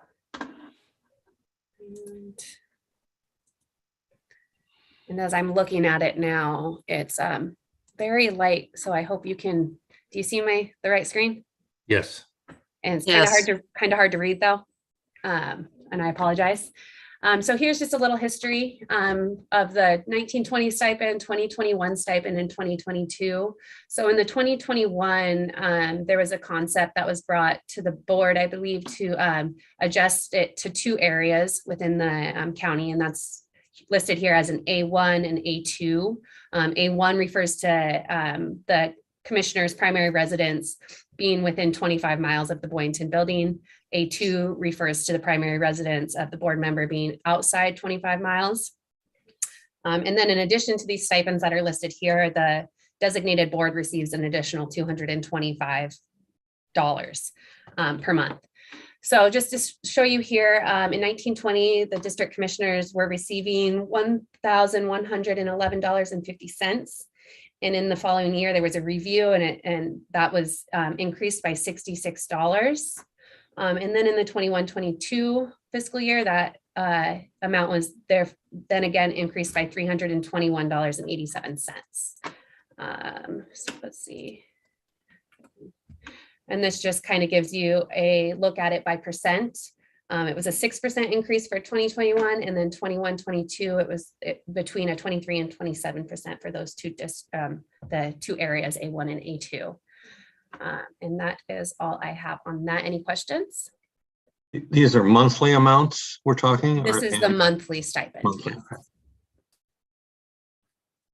I guess what I would want to look at is we can see what the dollars are. What we don't see here is what the actual expenses and how the dollars were spent during those 2 years. Did activities go up? Did activities go down? What with COVID and doing a lot of things by Zoom, that decreased the driving, I'm assuming. But what we can see now is that the driving is going to be coming back. And I just heard today that the average cost of a tank or a gallon of gas in the United States is $4.35, as I was driving past one of our gas stations and Oregon is at $4.85. So gas has gone up. I have a concern and I have a belief that we should not be asking our volunteer leaders to pay for the privilege of being a volunteer leader. So I believe we need to make sure that we make them whole. Otherwise, we get to the point where only those who have money in the bank will be able to afford to be a volunteer leader. So I think we need to look at this from both directions, not just what did we put in the budget, but what did we spend and what can we realistically predict that we might have to spend in the coming year.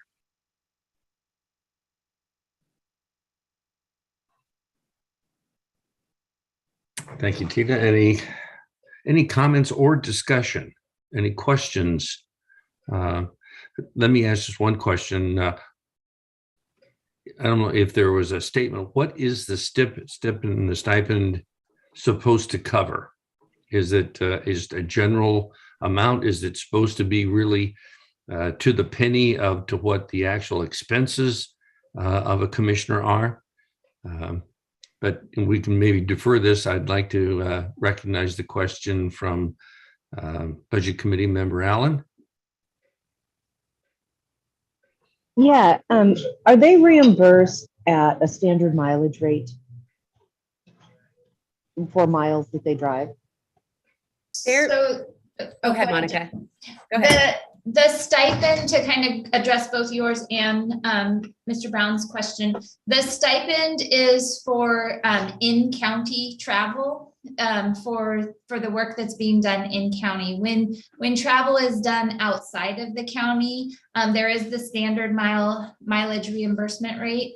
And then in addition to that, meals and hotels, if applicable, are also reimbursed at the cost that they incurred. So it's at cost, not a per diem. It's a cost. And it's if they paid, however much they paid, that is the amount that they are reimbursed. Do you know how much average travel is in county and how much is out of county? I can't speak to that. The commissioners would each have to speak to that, and so I defer to them.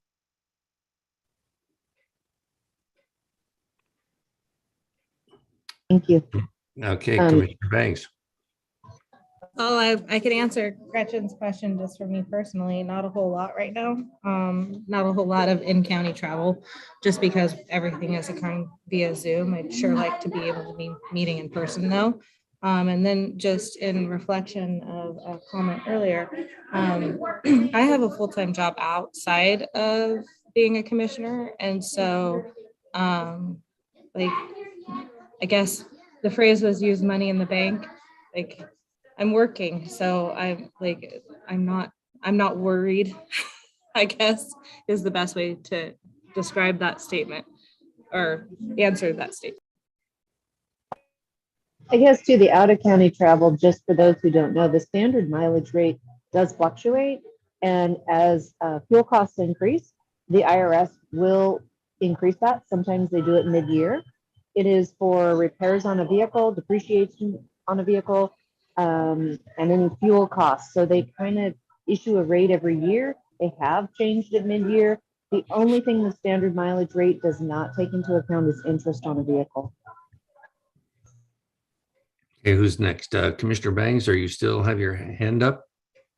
Okay, then recognize Commissioner Thompson. Thank you, Mr. Chair. I would say that my district is over half the landmass of Clatsop County. Tomorrow, I'm headed from a quarter mile north of the Tillamook County line to Astoria for in-person meetings. Next week, I'm headed to Fishhawk Lake, which may not be a lot in miles, but it's an hour and 15 minutes one way from my home. And our in-county meals are not reimbursed. So in-county mileage and meals, according to the charter, are not reimbursed outside the stipend we receive. And then the rest of it is as we've spoken. There is no, I've known commissioners who haven't done a lot of outside activities, and I know commissioners who do a lot of outside activities, both inside Clatsop County and outside Clatsop County. And so there have been a lot of Zoom meetings in the last couple of years. Activity, oh my goodness. I mean, the seat time for back to back.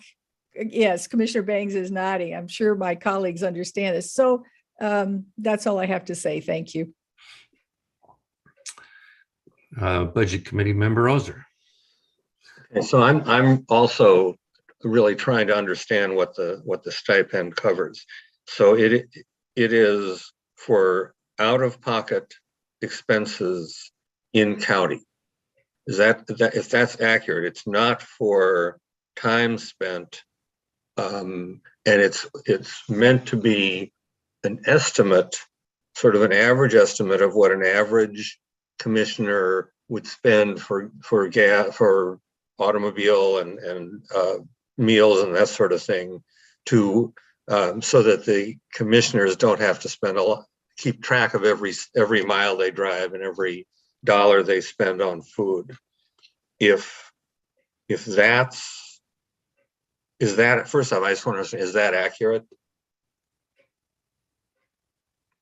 Mr. Chair, could I respond to that? Yes, you may. Thank you, sir.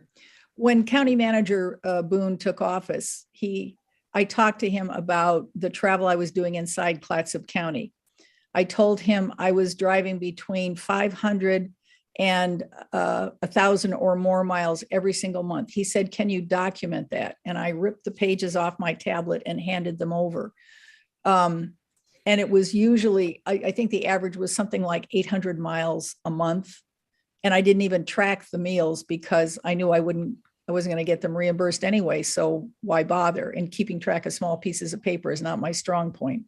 So that wasn't required. It was something that I did because I thought that's what the job consisted of. Thank you, sir.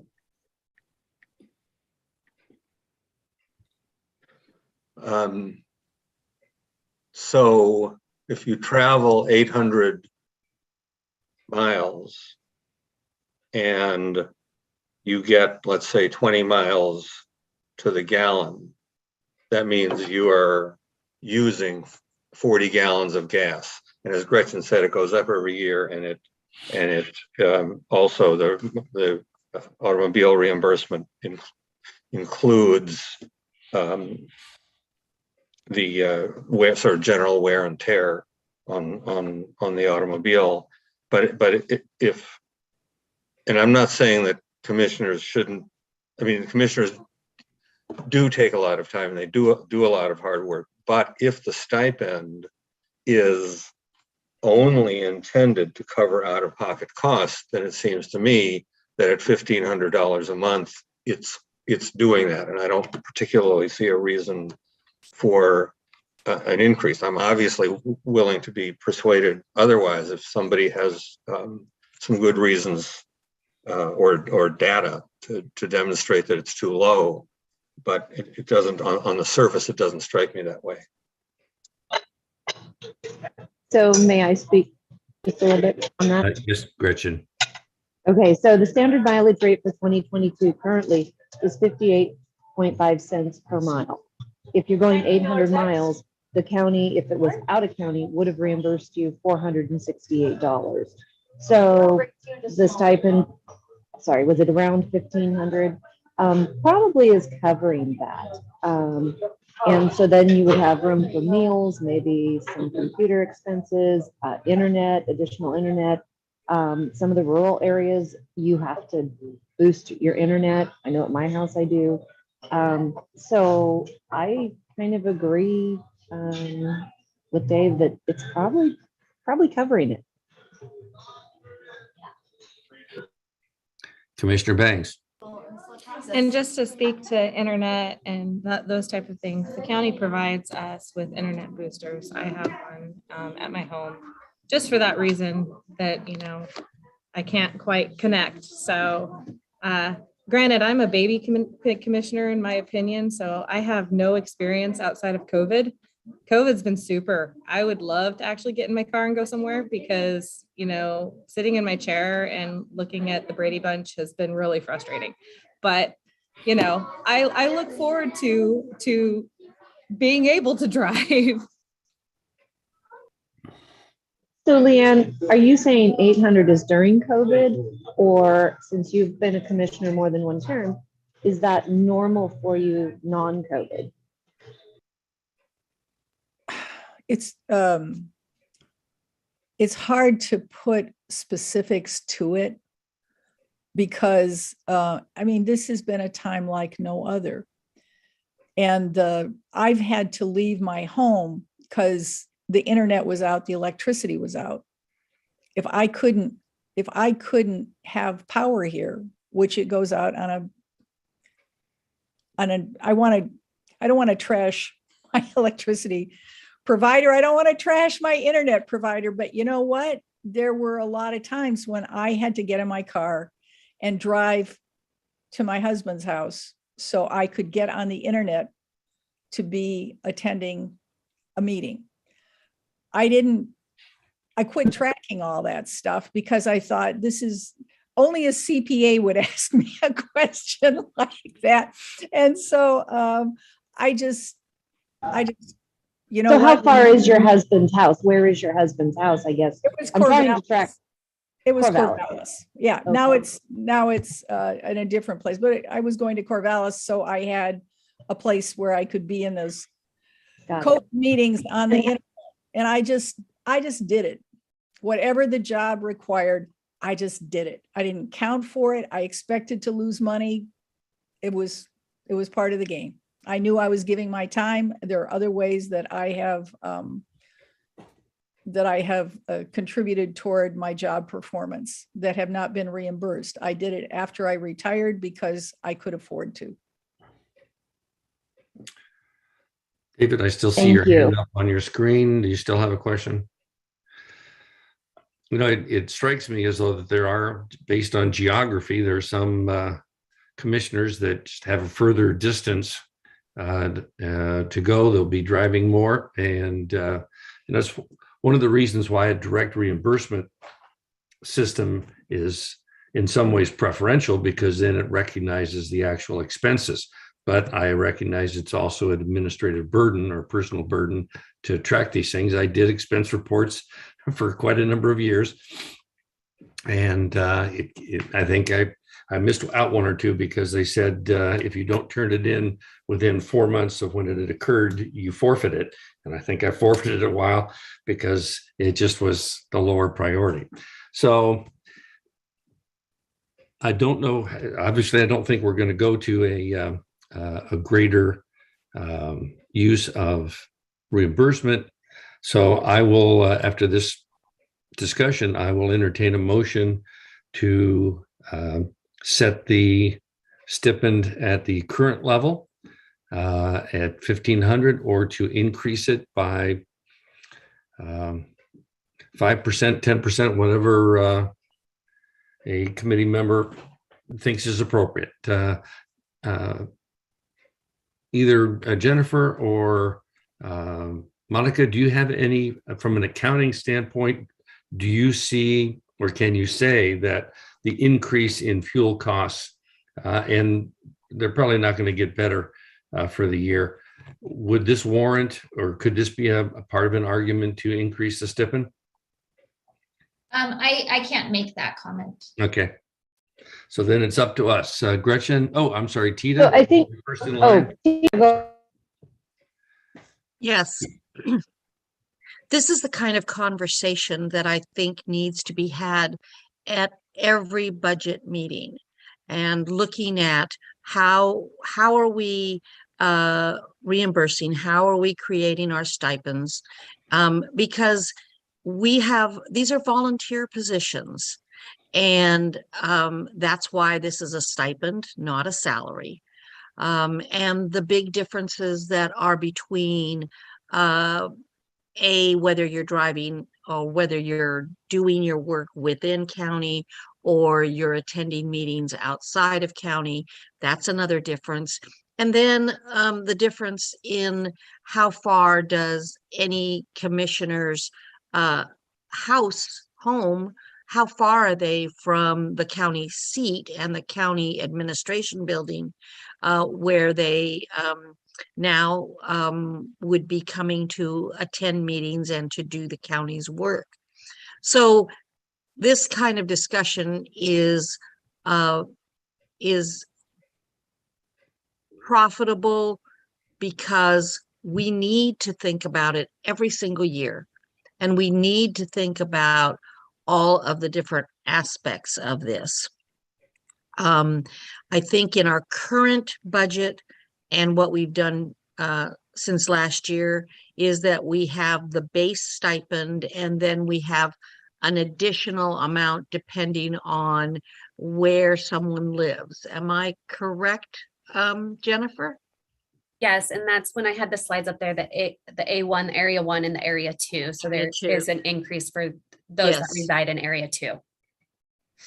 So I would like to make the motion that we keep the stipends at the level that we currently have them. Is a motion has been made. Is there a second on that motion? I'll second it. Okay, a motion has been made and seconded. I'll open the floor for discussion. And at that point in time, Gretchen, if you would like to interject another question, I'll entertain that. You mean you noticed I was over here twitching? So on this, a commissioner would have to drive 2,564 miles to use up basically a $1,500 stipend at the current fuel standard mileage reimbursement rate. Is there, I mean, are you required to do driving? Is it at your own kind of, I can go through my district. I mean, some are larger, some are smaller. I would say that, Leanne's district, definitely probably the higher stipend. And I think it already bears that. But you'd have to go 2,564 miles to actually use up the entire stipend. So I agree that it's reasonable. I had one question on the medical insurance though. Is that this the time to ask that or no? I would say that's a separate Okay, discussion. okay. I don't see it on our agenda, but No, the medical insurance is on this budget, on the Board of Commissioners budget. Oh, yes, it is. yeah, It is So it'd be separate from in the that. stipend. yeah, but it's So it is in addition to the stipend is what I remembered from last year, correct? Okay, so the stipend is separate. I think the stipend is reasonable. Let me ask one question of Jennifer. Are we proposing a standard COLA increase this year? I believe that's come up in the budget a couple of times. And if so, what is it, a standard percent like 4.5? This is for in terms of for the budget or the commissioners, this is for you guys to decide. I know, I'm sorry. So this is for my information. Oh, The COLA increase that is being offered to county staff. employees.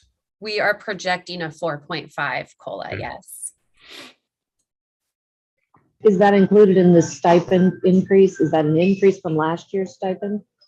So No. we would need to propose a 4.5% increase in the stipend for the commissioners to get the same COLA as the staff, correct? That's correct.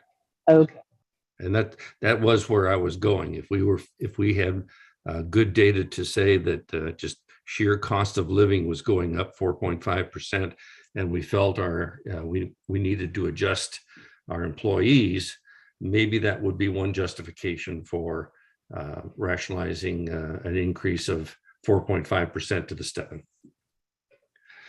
Okay, but we have a motion on the table. Any further discussion? Okay, so the motion is that we keep the stipend at its current level at 1,500. Well, whatever Jennifer showed us on the was. Ooh. can you read those, Jennifer? Norm, we have lost you. Yeah, and Norman cut out there.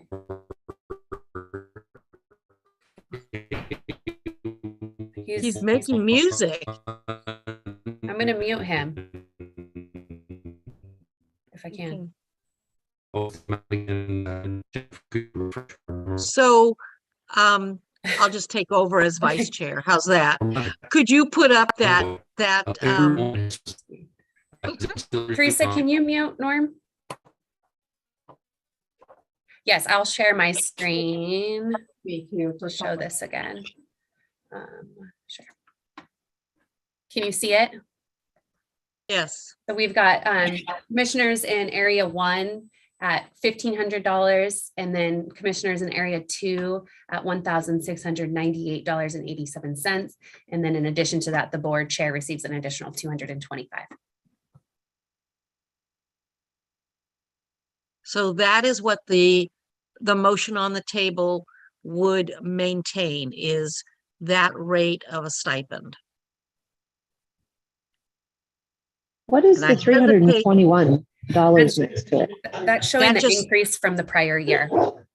So there is an increase. In 2021 budget process, it was increased by Oh. 321. Sorry, yes, okay. Right. Very hard to see, sorry. Yeah, I'm sorry. And I can't see everybody now because of this. And I hesitate to bring this to a vote without the chair being accessible.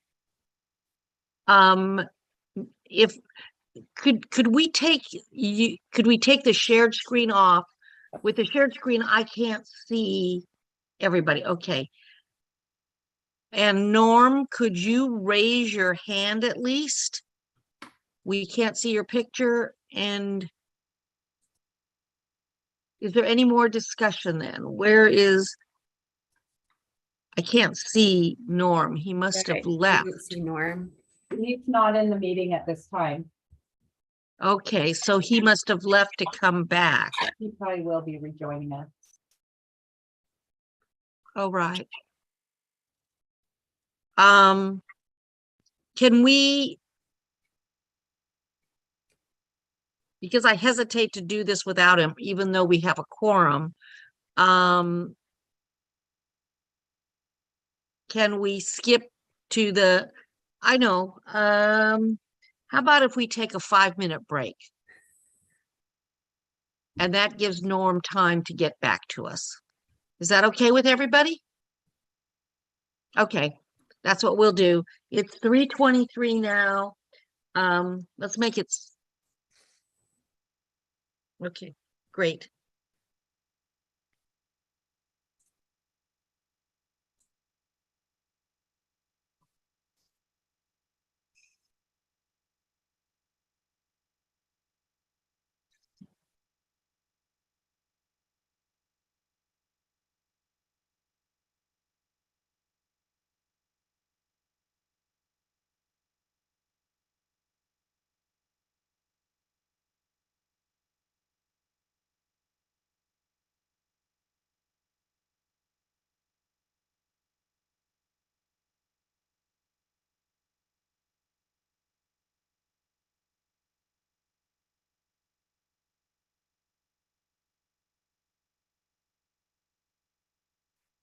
Are we frozen or are we back again? Oh, Norm, I'm so glad you're back.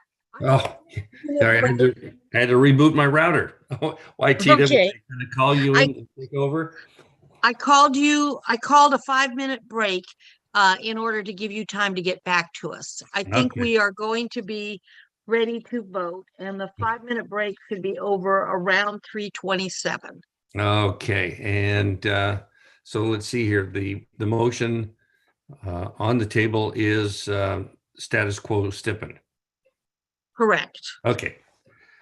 Yeah, I've had to reboot my router. I still have problems with my camera. I'm going to have to, I think, restart my computer, or the rear camera's not working, one of the two. But anyway, I'm glad my audio is back, and it was a good time to take a break anyway. So. Right. Okay, a couple more minutes. Okay.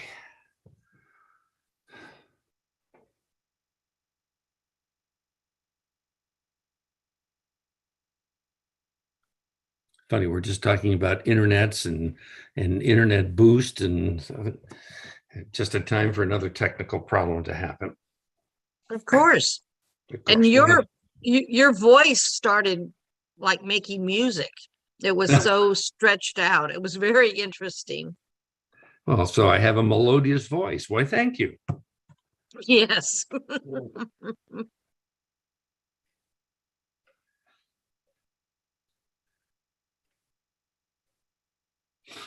I don't know if you could hear it there. It's a little bit of a hassle to mute, unmute, mute, unmute, and I'm switching my 3-ring binder and shuffling pages. I hope I'm not creating a lot of noise when I do that, but it hasn't been disturbing to me. Oh, good. Okay. But it is. It's whenever I look down at, okay, well, there was a 5% increase. Now, where was that? The next thing I look up, I've got 2 people with their hands up and tapping their fingers like, where is this guy? How long do I have to raise my hand?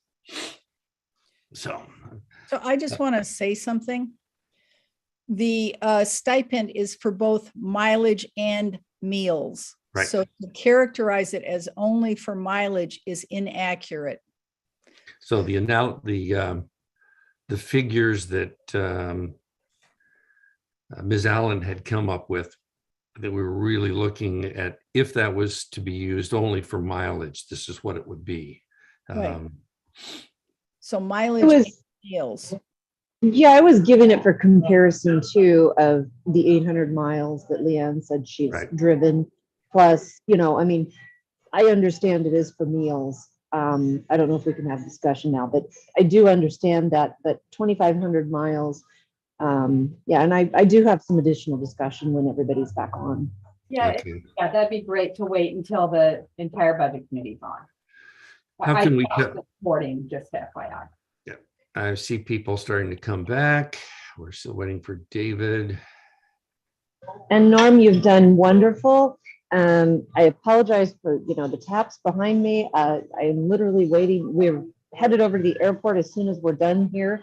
We rerouted our flights from Portland to Seattle so I could attend this meeting because we were supposed to be on the plane at 3:30 in Portland, but then we realized the flight goes just to Seattle. So I'm able to be here.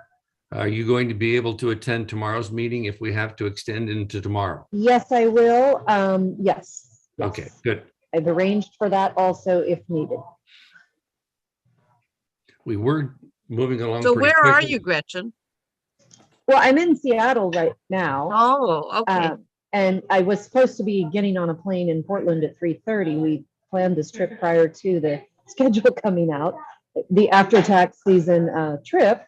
But so with the plane flying just to Seattle, I said, let's skip the Portland, head and get on the plane in Seattle because that was at 6:30. So 4 o'clock. So we're rushing right over to the airport after. But we're just headed to Arizona for about a week. Wonderful. Okay, everyone who wants to extend this meeting until 7 o'clock tonight, please say aye. Huh? What? That's a little joke. Okay. Were we listening? I think there were a couple of times in the last couple of years where we were tempted to keep going, but okay, I don't see David again. As soon as I see David, we'll come back together.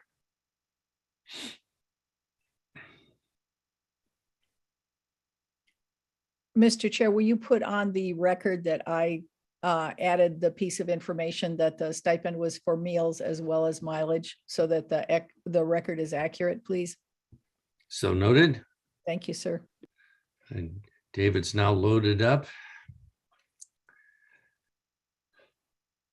Okay, David's back. I'll call the meeting formally back together. I apologize for being gone, but I think my internet went out. I just reset the router and that brought me back in, but it did take a little time. So we have a motion on the table. We're still in the discussion period. Gretchen, did you say you had some more discussion? Right. So I think to, like Leanne said, correct the record. It is also for meals. And I think that cost of everything is going up. I also think that a COLA is probably appropriate. So understanding that this particular stipend or this motion on the table does not include that, I would add that we add the COLA to the stipend at whatever the staff was also getting. Okay, before I get to you, Commissioner Webb, let me ask, do we need to vote down the original proposal or can we amend it to, I think we have to vote on the existing amendment as is. I'll defer to county council if we need to amend the motion or vote on this motion. I'm sorry, would you repeat that, please? I think it was deferring to county council about whether or not we can amend the current motion or have to vote it down. So if county council could advise. Can you all hear me? This is Joanna Lyons-Antley, Yes, Joanna? County Council. Yes, you vote on amendments before you vote on the motion in chief. If Okay. that exists. Okay. So does Gretchen want to make that as an amendment? Yes, I do. So I formally asked to amend the motion to add I think it was 4.5%. Am I correct? Yes. So it would be the same COLA as staff was receiving. Okay. A motion has been made to amend the original proposal that the stipend for commissioners be increased by 4.5%. Is there a second? Can I second it as the person who made the original motion? Yes, I'll make that. I second it. Okay. Now we're in a discussion period and I'll recognize Commissioner Webb. You have a question or comment? Well, I guess I have a comment. It has never been my assumption that the stipend was given to us to cover miles and meals within the county. I thought it was given to us as compensation for the time that that we spend on county business. So I'd love to know what the origin of that was. That's we are well compensated for travel and other expenses when we leave the county, which a couple of us, apart from COVID, leave the county quite a bit. But I was under the impression that that the accommodation that was made in this fiscal year for the commissioner from District 5 was in terms of the distance from the county seat, which is, to me, entirely reasonable in terms of mileage. But in general, it was never my understanding that the stipend was intended for anything other than our time. I think. So if could somebody help me out with that? I mean, would that be Monica or Jennifer who? Well, I'll make one comment. First of all, I believe that the county charter says that the Board of Commissioners is a non-compensated position. The key term we use here, or have to not use here, is compensation. Okay. You are uncompensated, so anything is should not be called compensation. So that's where the stipend comes in. If you want to do a per diem, something that is not described as compensation. So with that said, I'll recognize Commissioner Bangs for additional comment. Well, so I entered this, position because it was a volunteer position, and I appreciate the charter as it's written. I guess when I look at this, my only thought process is to be careful to not turn this into what it was not intended by our charter, and that would be a job. And so though I appreciate the stipend for what it means, and it kind of helps me with the long hours of additional that this volunteer position encompasses. I don't know. I'm hoping I'm trying to get across that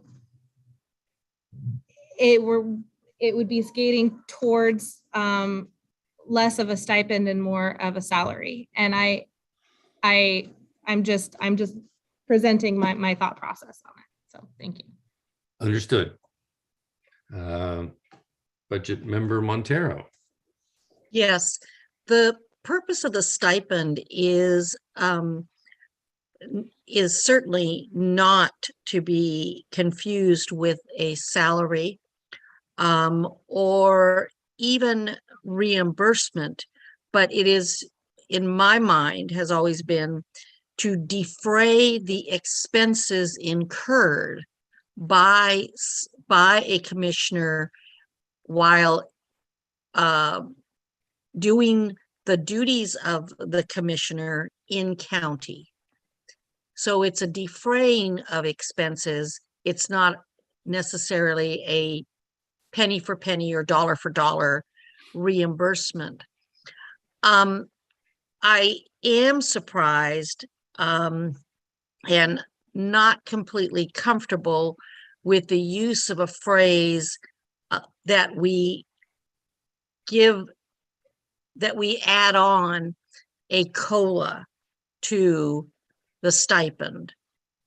I could be comfortable with an amount that equals reflects the COLA paid to employees, but anything that puts the stipend into the position of looking like Compensation.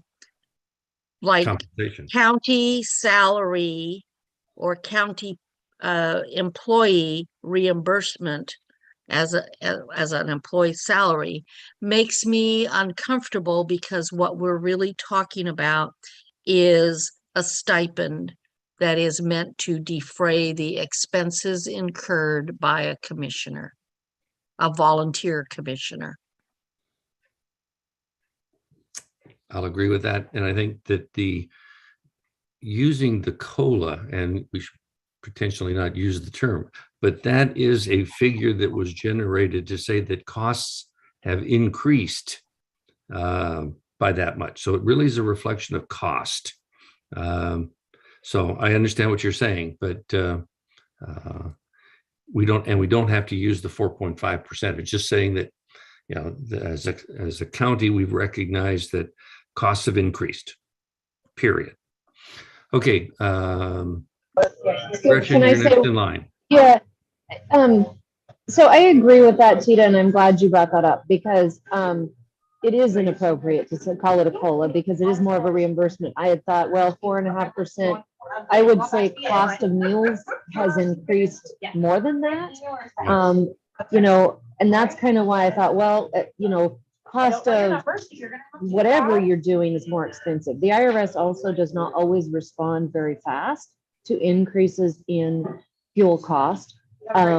So that was kind of just to use, well, if other people are getting 4.5%, let's use that. I do remember last year, I think we did an amount. I can't remember exactly, but I remember sort of this discussion now that it came up again.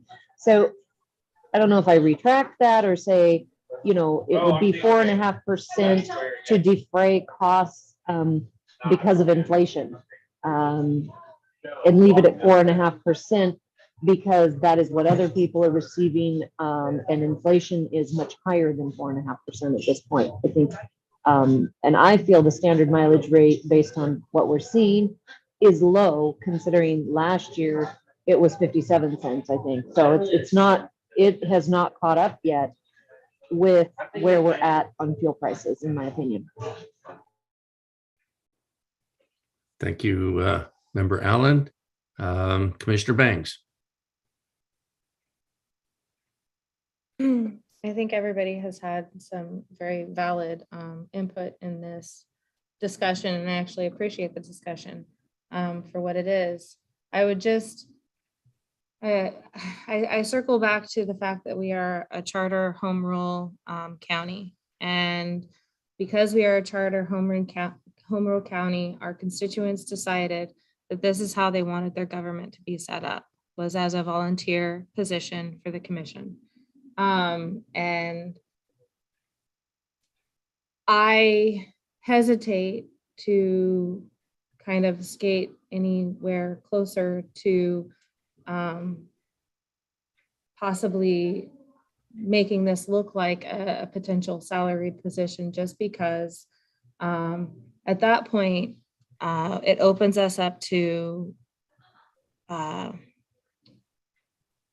staffing concerns and so on and so forth, because our constituents built this county so that there was a consistent staff in charge of county services, a consistent, staff in charge of the year-to-year basic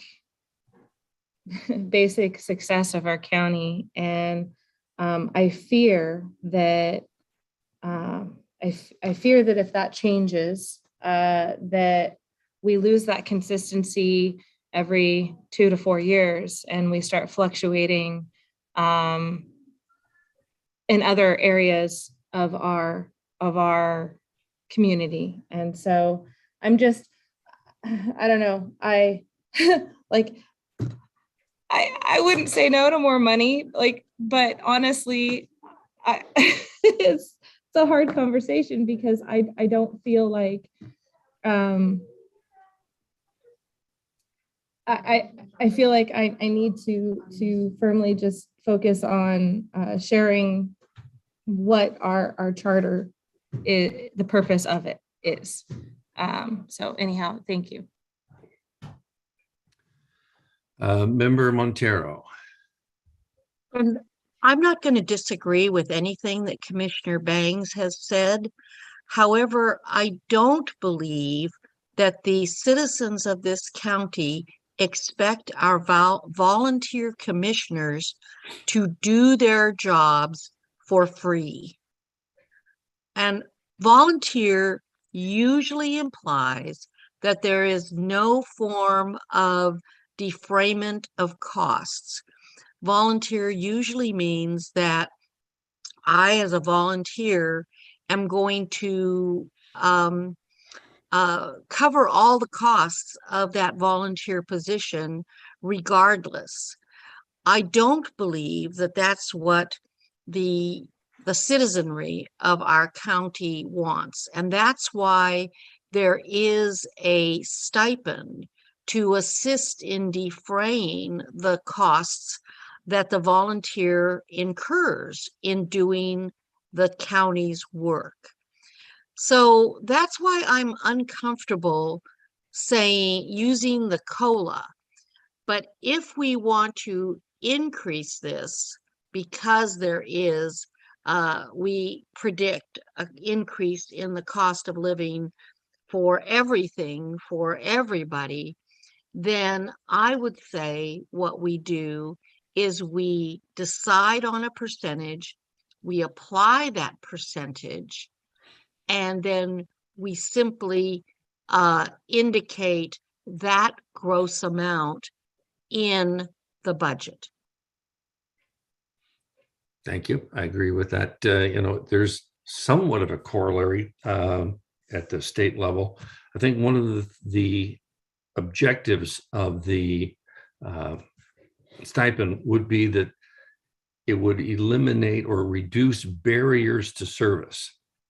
That if we expect our volunteers to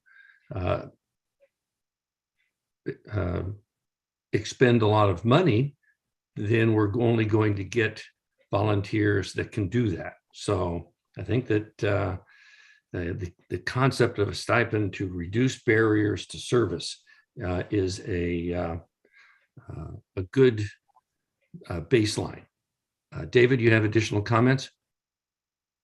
I just wanted to point out that the mayor of Astoria and the city councilors in Astoria, granted, they certainly don't drive as much long distances as Commissioner Thompson, but they receive less than $100 a month for reimbursement of their travel and other expenses, and that amount has not been, God knows when it was last increased. My own guess is $1,500 more than covers almost anybody's out-of-pocket expenses.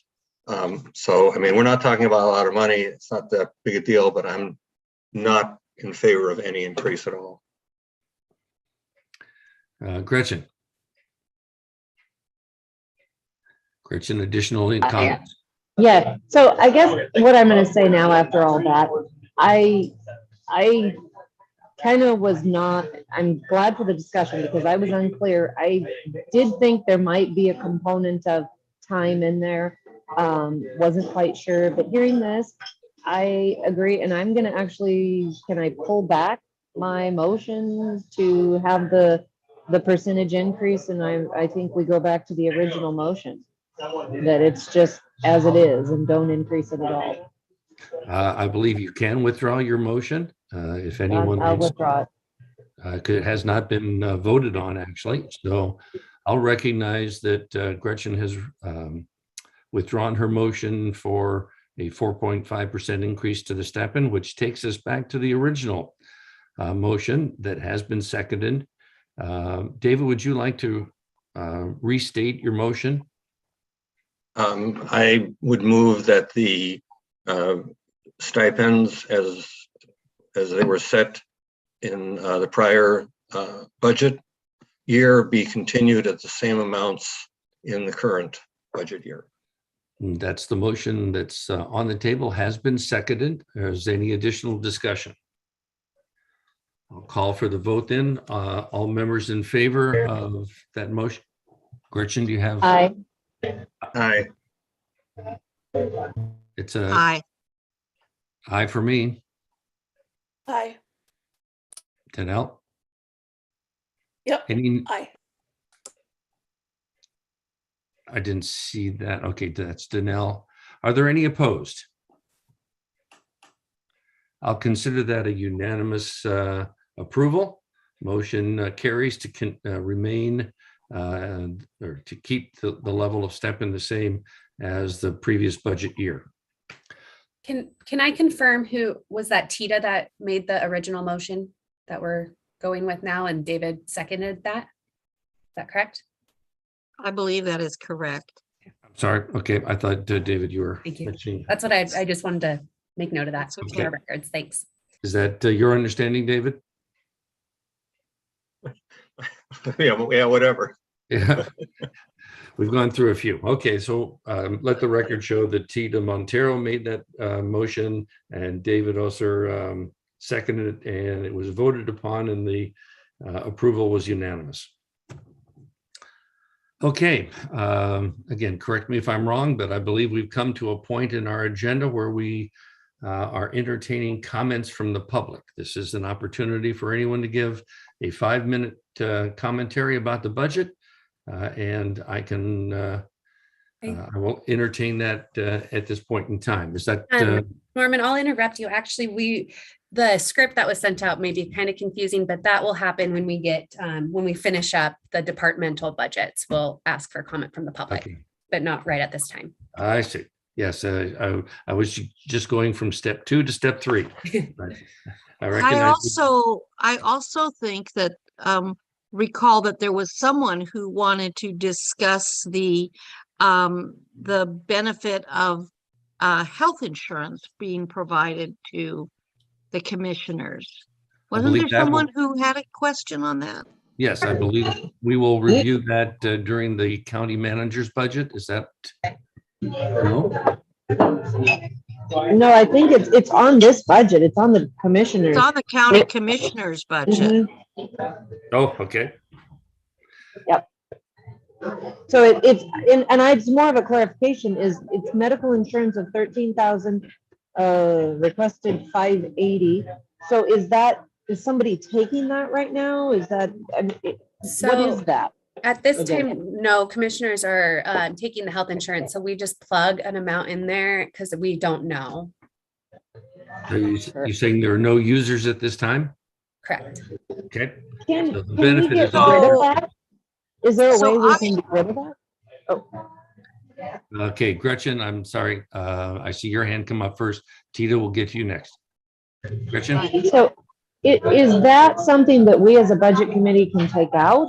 Or is that, I remember last year it was Kathleen was the only one that had been taking it. And I'm not sure how that actually happened. So my question is, can we remove it?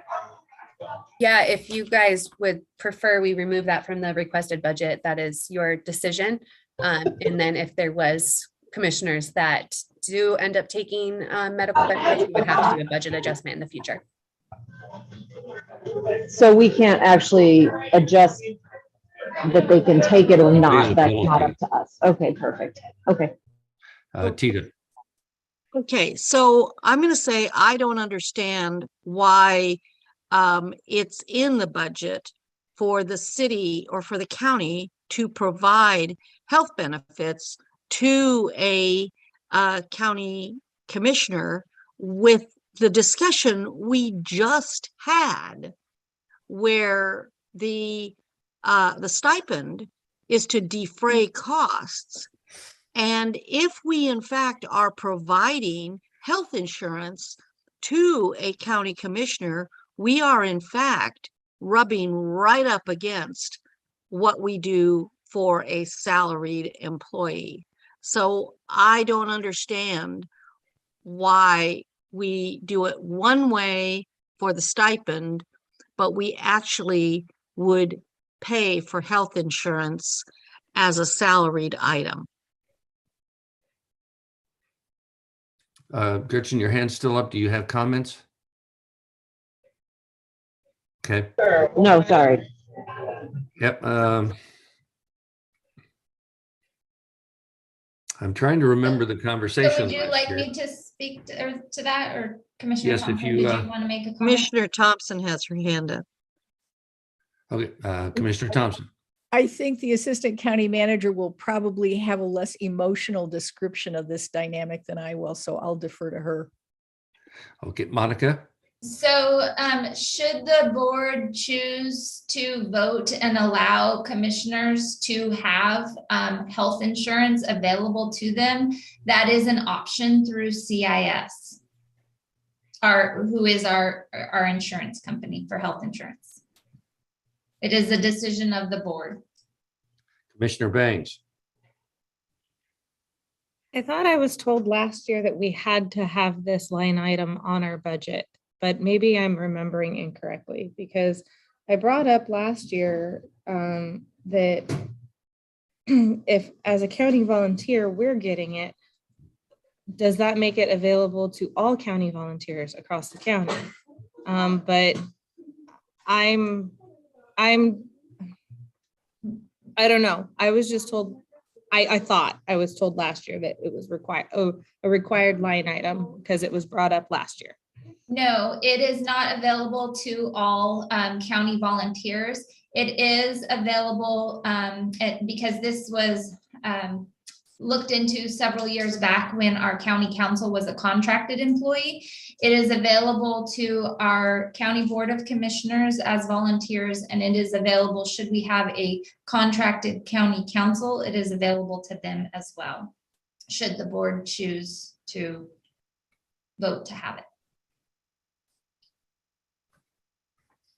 However, the county contracted council is an employed position. It's a contracted employee, if you will. No, previously when we had a contracted county council, they're under contract. They were not a contracted employee. It was a contract, and we were billed by hours, just like several contracts that we have throughout the county. We now have a county council who is an employee of the board.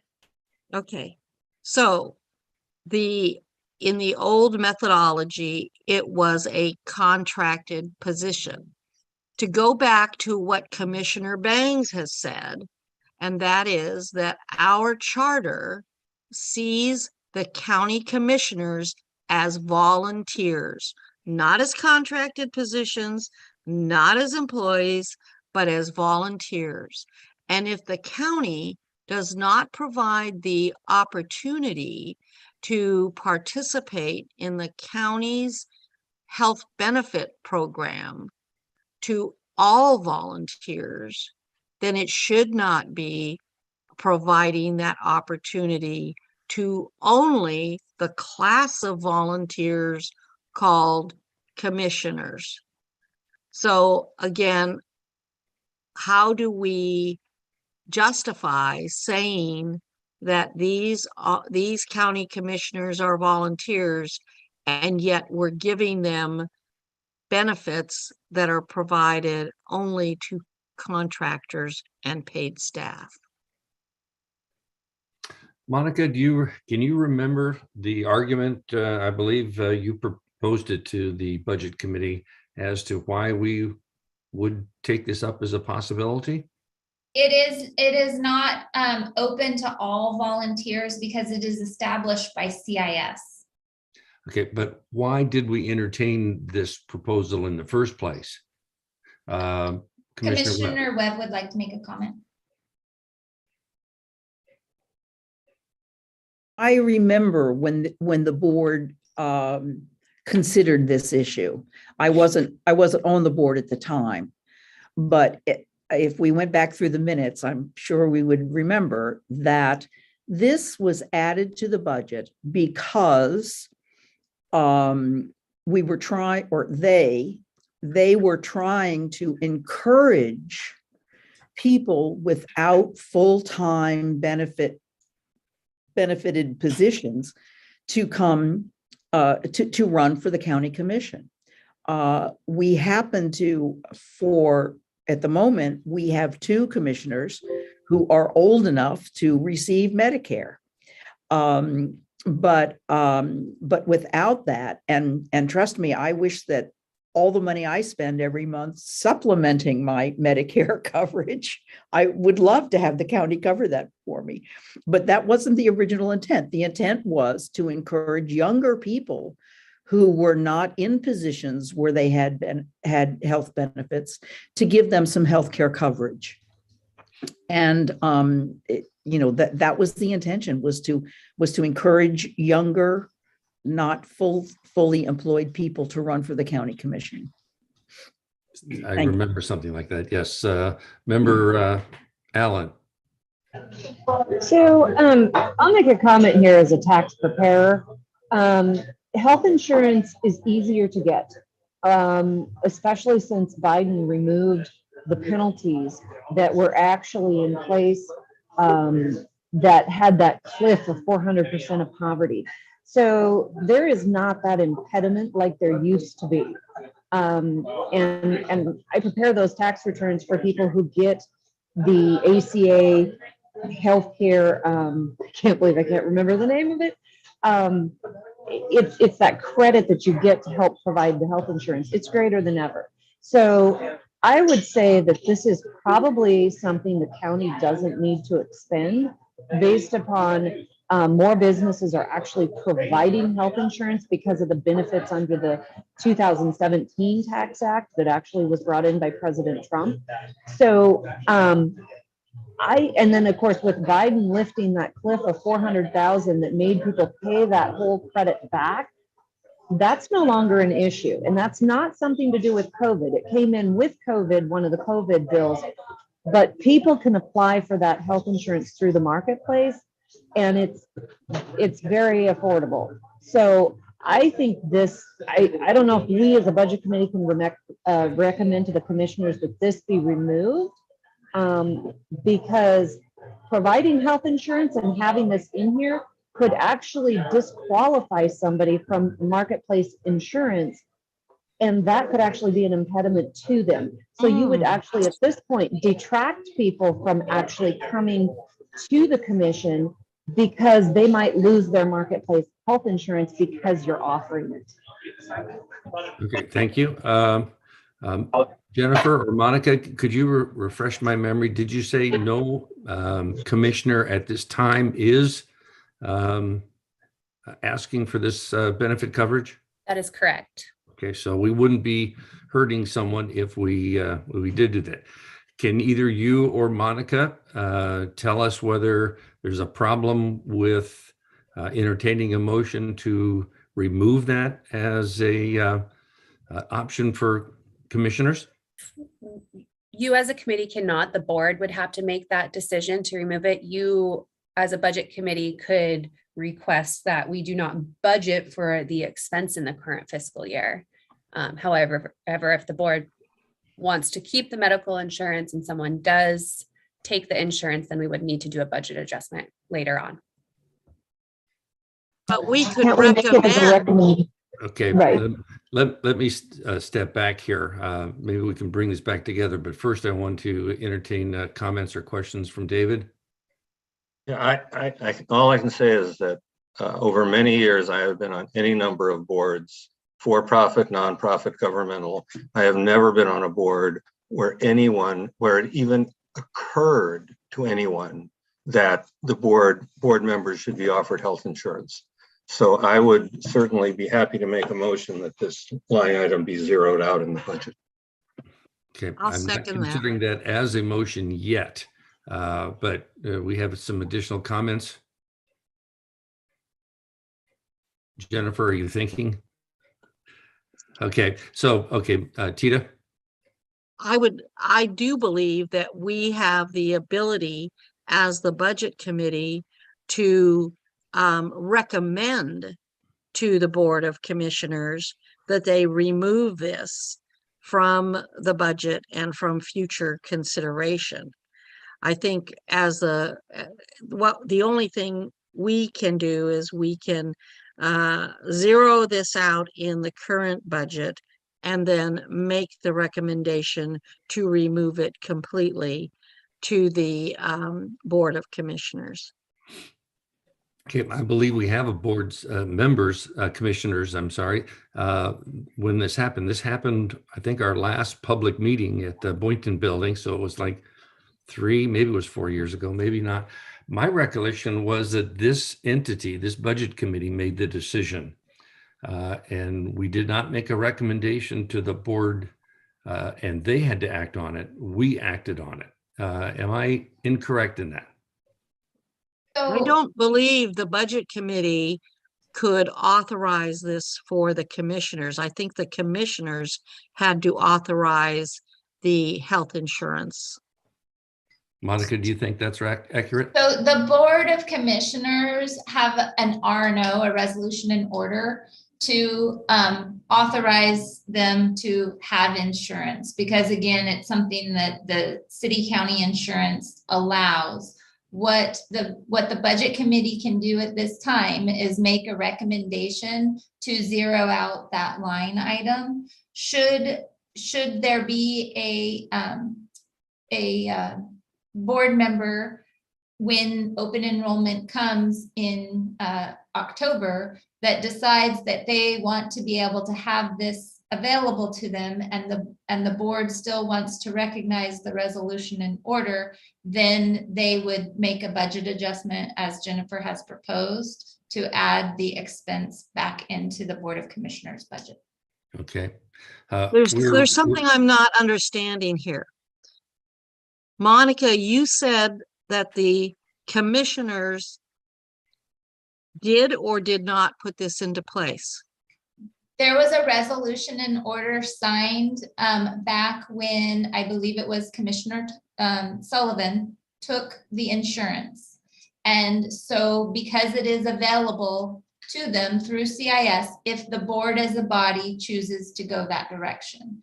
And so a resolution in order was signed authorizing that. At this point in time, and I would defer to county council what happens to the resolution in order, since there isn't anybody who is taking it, but whether or not the board is able to do this is a Board of Commissioner decision. I understand that it's ultimately a Board of Commissioner decision, but I guess I think I would like to hear what the county council says about that resolution and order that you mentioned. The resolution and order, can you all hear me first of all? Yes. Perfect, thank you. Budget committee, the resolution and order still continues on because it was an opt-in that the county commissioners passed in 2018, and it allows county commissioners to opt into the health insurance. They're not required to opt into the health insurance. And I think, as we've heard from staff folks, that it would be a board decision on whether they would make a budget adjustment if you all chose not to put any money in the budget moving forward. So hopefully that clarifies. Okay, we have two questions in the wings, and then I'd like to draw this to a close. Commissioner Webb. Yeah, that's the subject of my question. We have a board meeting starting at 5 o'clock. And I wonder if we could we're going to have to meet tomorrow. So could we bring this meeting to a close, please, so I can go home and walk my dog and feed her and get back here in time for our 5 o'clock meeting? Let me shift quickly to Gretchen. You have. So I think, yes, I agree. We need to close because I need to get to an airplane. In the interest of kind of impressing to the board of commissioners that we, as the budget committee, would like to have the medical insurance possibly reviewed. I guess we can't make that recommendation, although I haven't heard an answer on that. If we can recommend that the board do something, I will make a motion to remove the stipend dollar amount from this budget And maybe that will kind of give them the nod that we would like to see that reviewed and possibly removed. Okay, we'll put that on hold. I want to get to Commissioner Bangs quickly, and then we'll take action. Commissioner Bangs? I just wanted to ask a point of clarity. Did county council say that this was in 2018? That's correct. So this would have been after the 2018 budget conversation for forecasting into 2019? I believe that's right. Okay, so we did have a couple sitting commissioners. I'll circle back with them personally one-on-one and discuss it. Okay, thank you. Okay.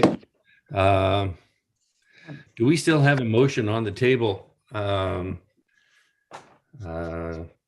continue the stipend at the $1,500 level? That already got passed. That's already done. Okay, so then if we can make this real quick, I'd like to wrap this up. I'm considering Member Allen has made a proposal that we eliminate any funds from the line item for medical expenses. Is there a second to that motion? I'll second it. Any discussion? Please say no. If I can just, sorry, I don't mean to drag this out. So the only thing that you all needed to vote on was the commissioner's stipend. And so if you are wanting us to remove the medical benefits, it would be like every other line item at the end when you adopt or when you approve the budget, you would approve it with any recommended changes either by the board or by staff or whatever the case may be. So at this point in time, your only motion is applicable to the board's stipend. And I will present a screen that shows any changes that we've recommended beyond what's shown in your document. So I've added that in, and so we can discuss it then. Is that okay, Gretchen? Gretchen, is that okay with you? That's fine. That's okay. fine. So we have voted that the stipend stays the same. There's no further motion to be considered without any discussion or without any notes to the contrary. I'll adjourn this meeting and we'll take up again at 1 o'clock tomorrow afternoon.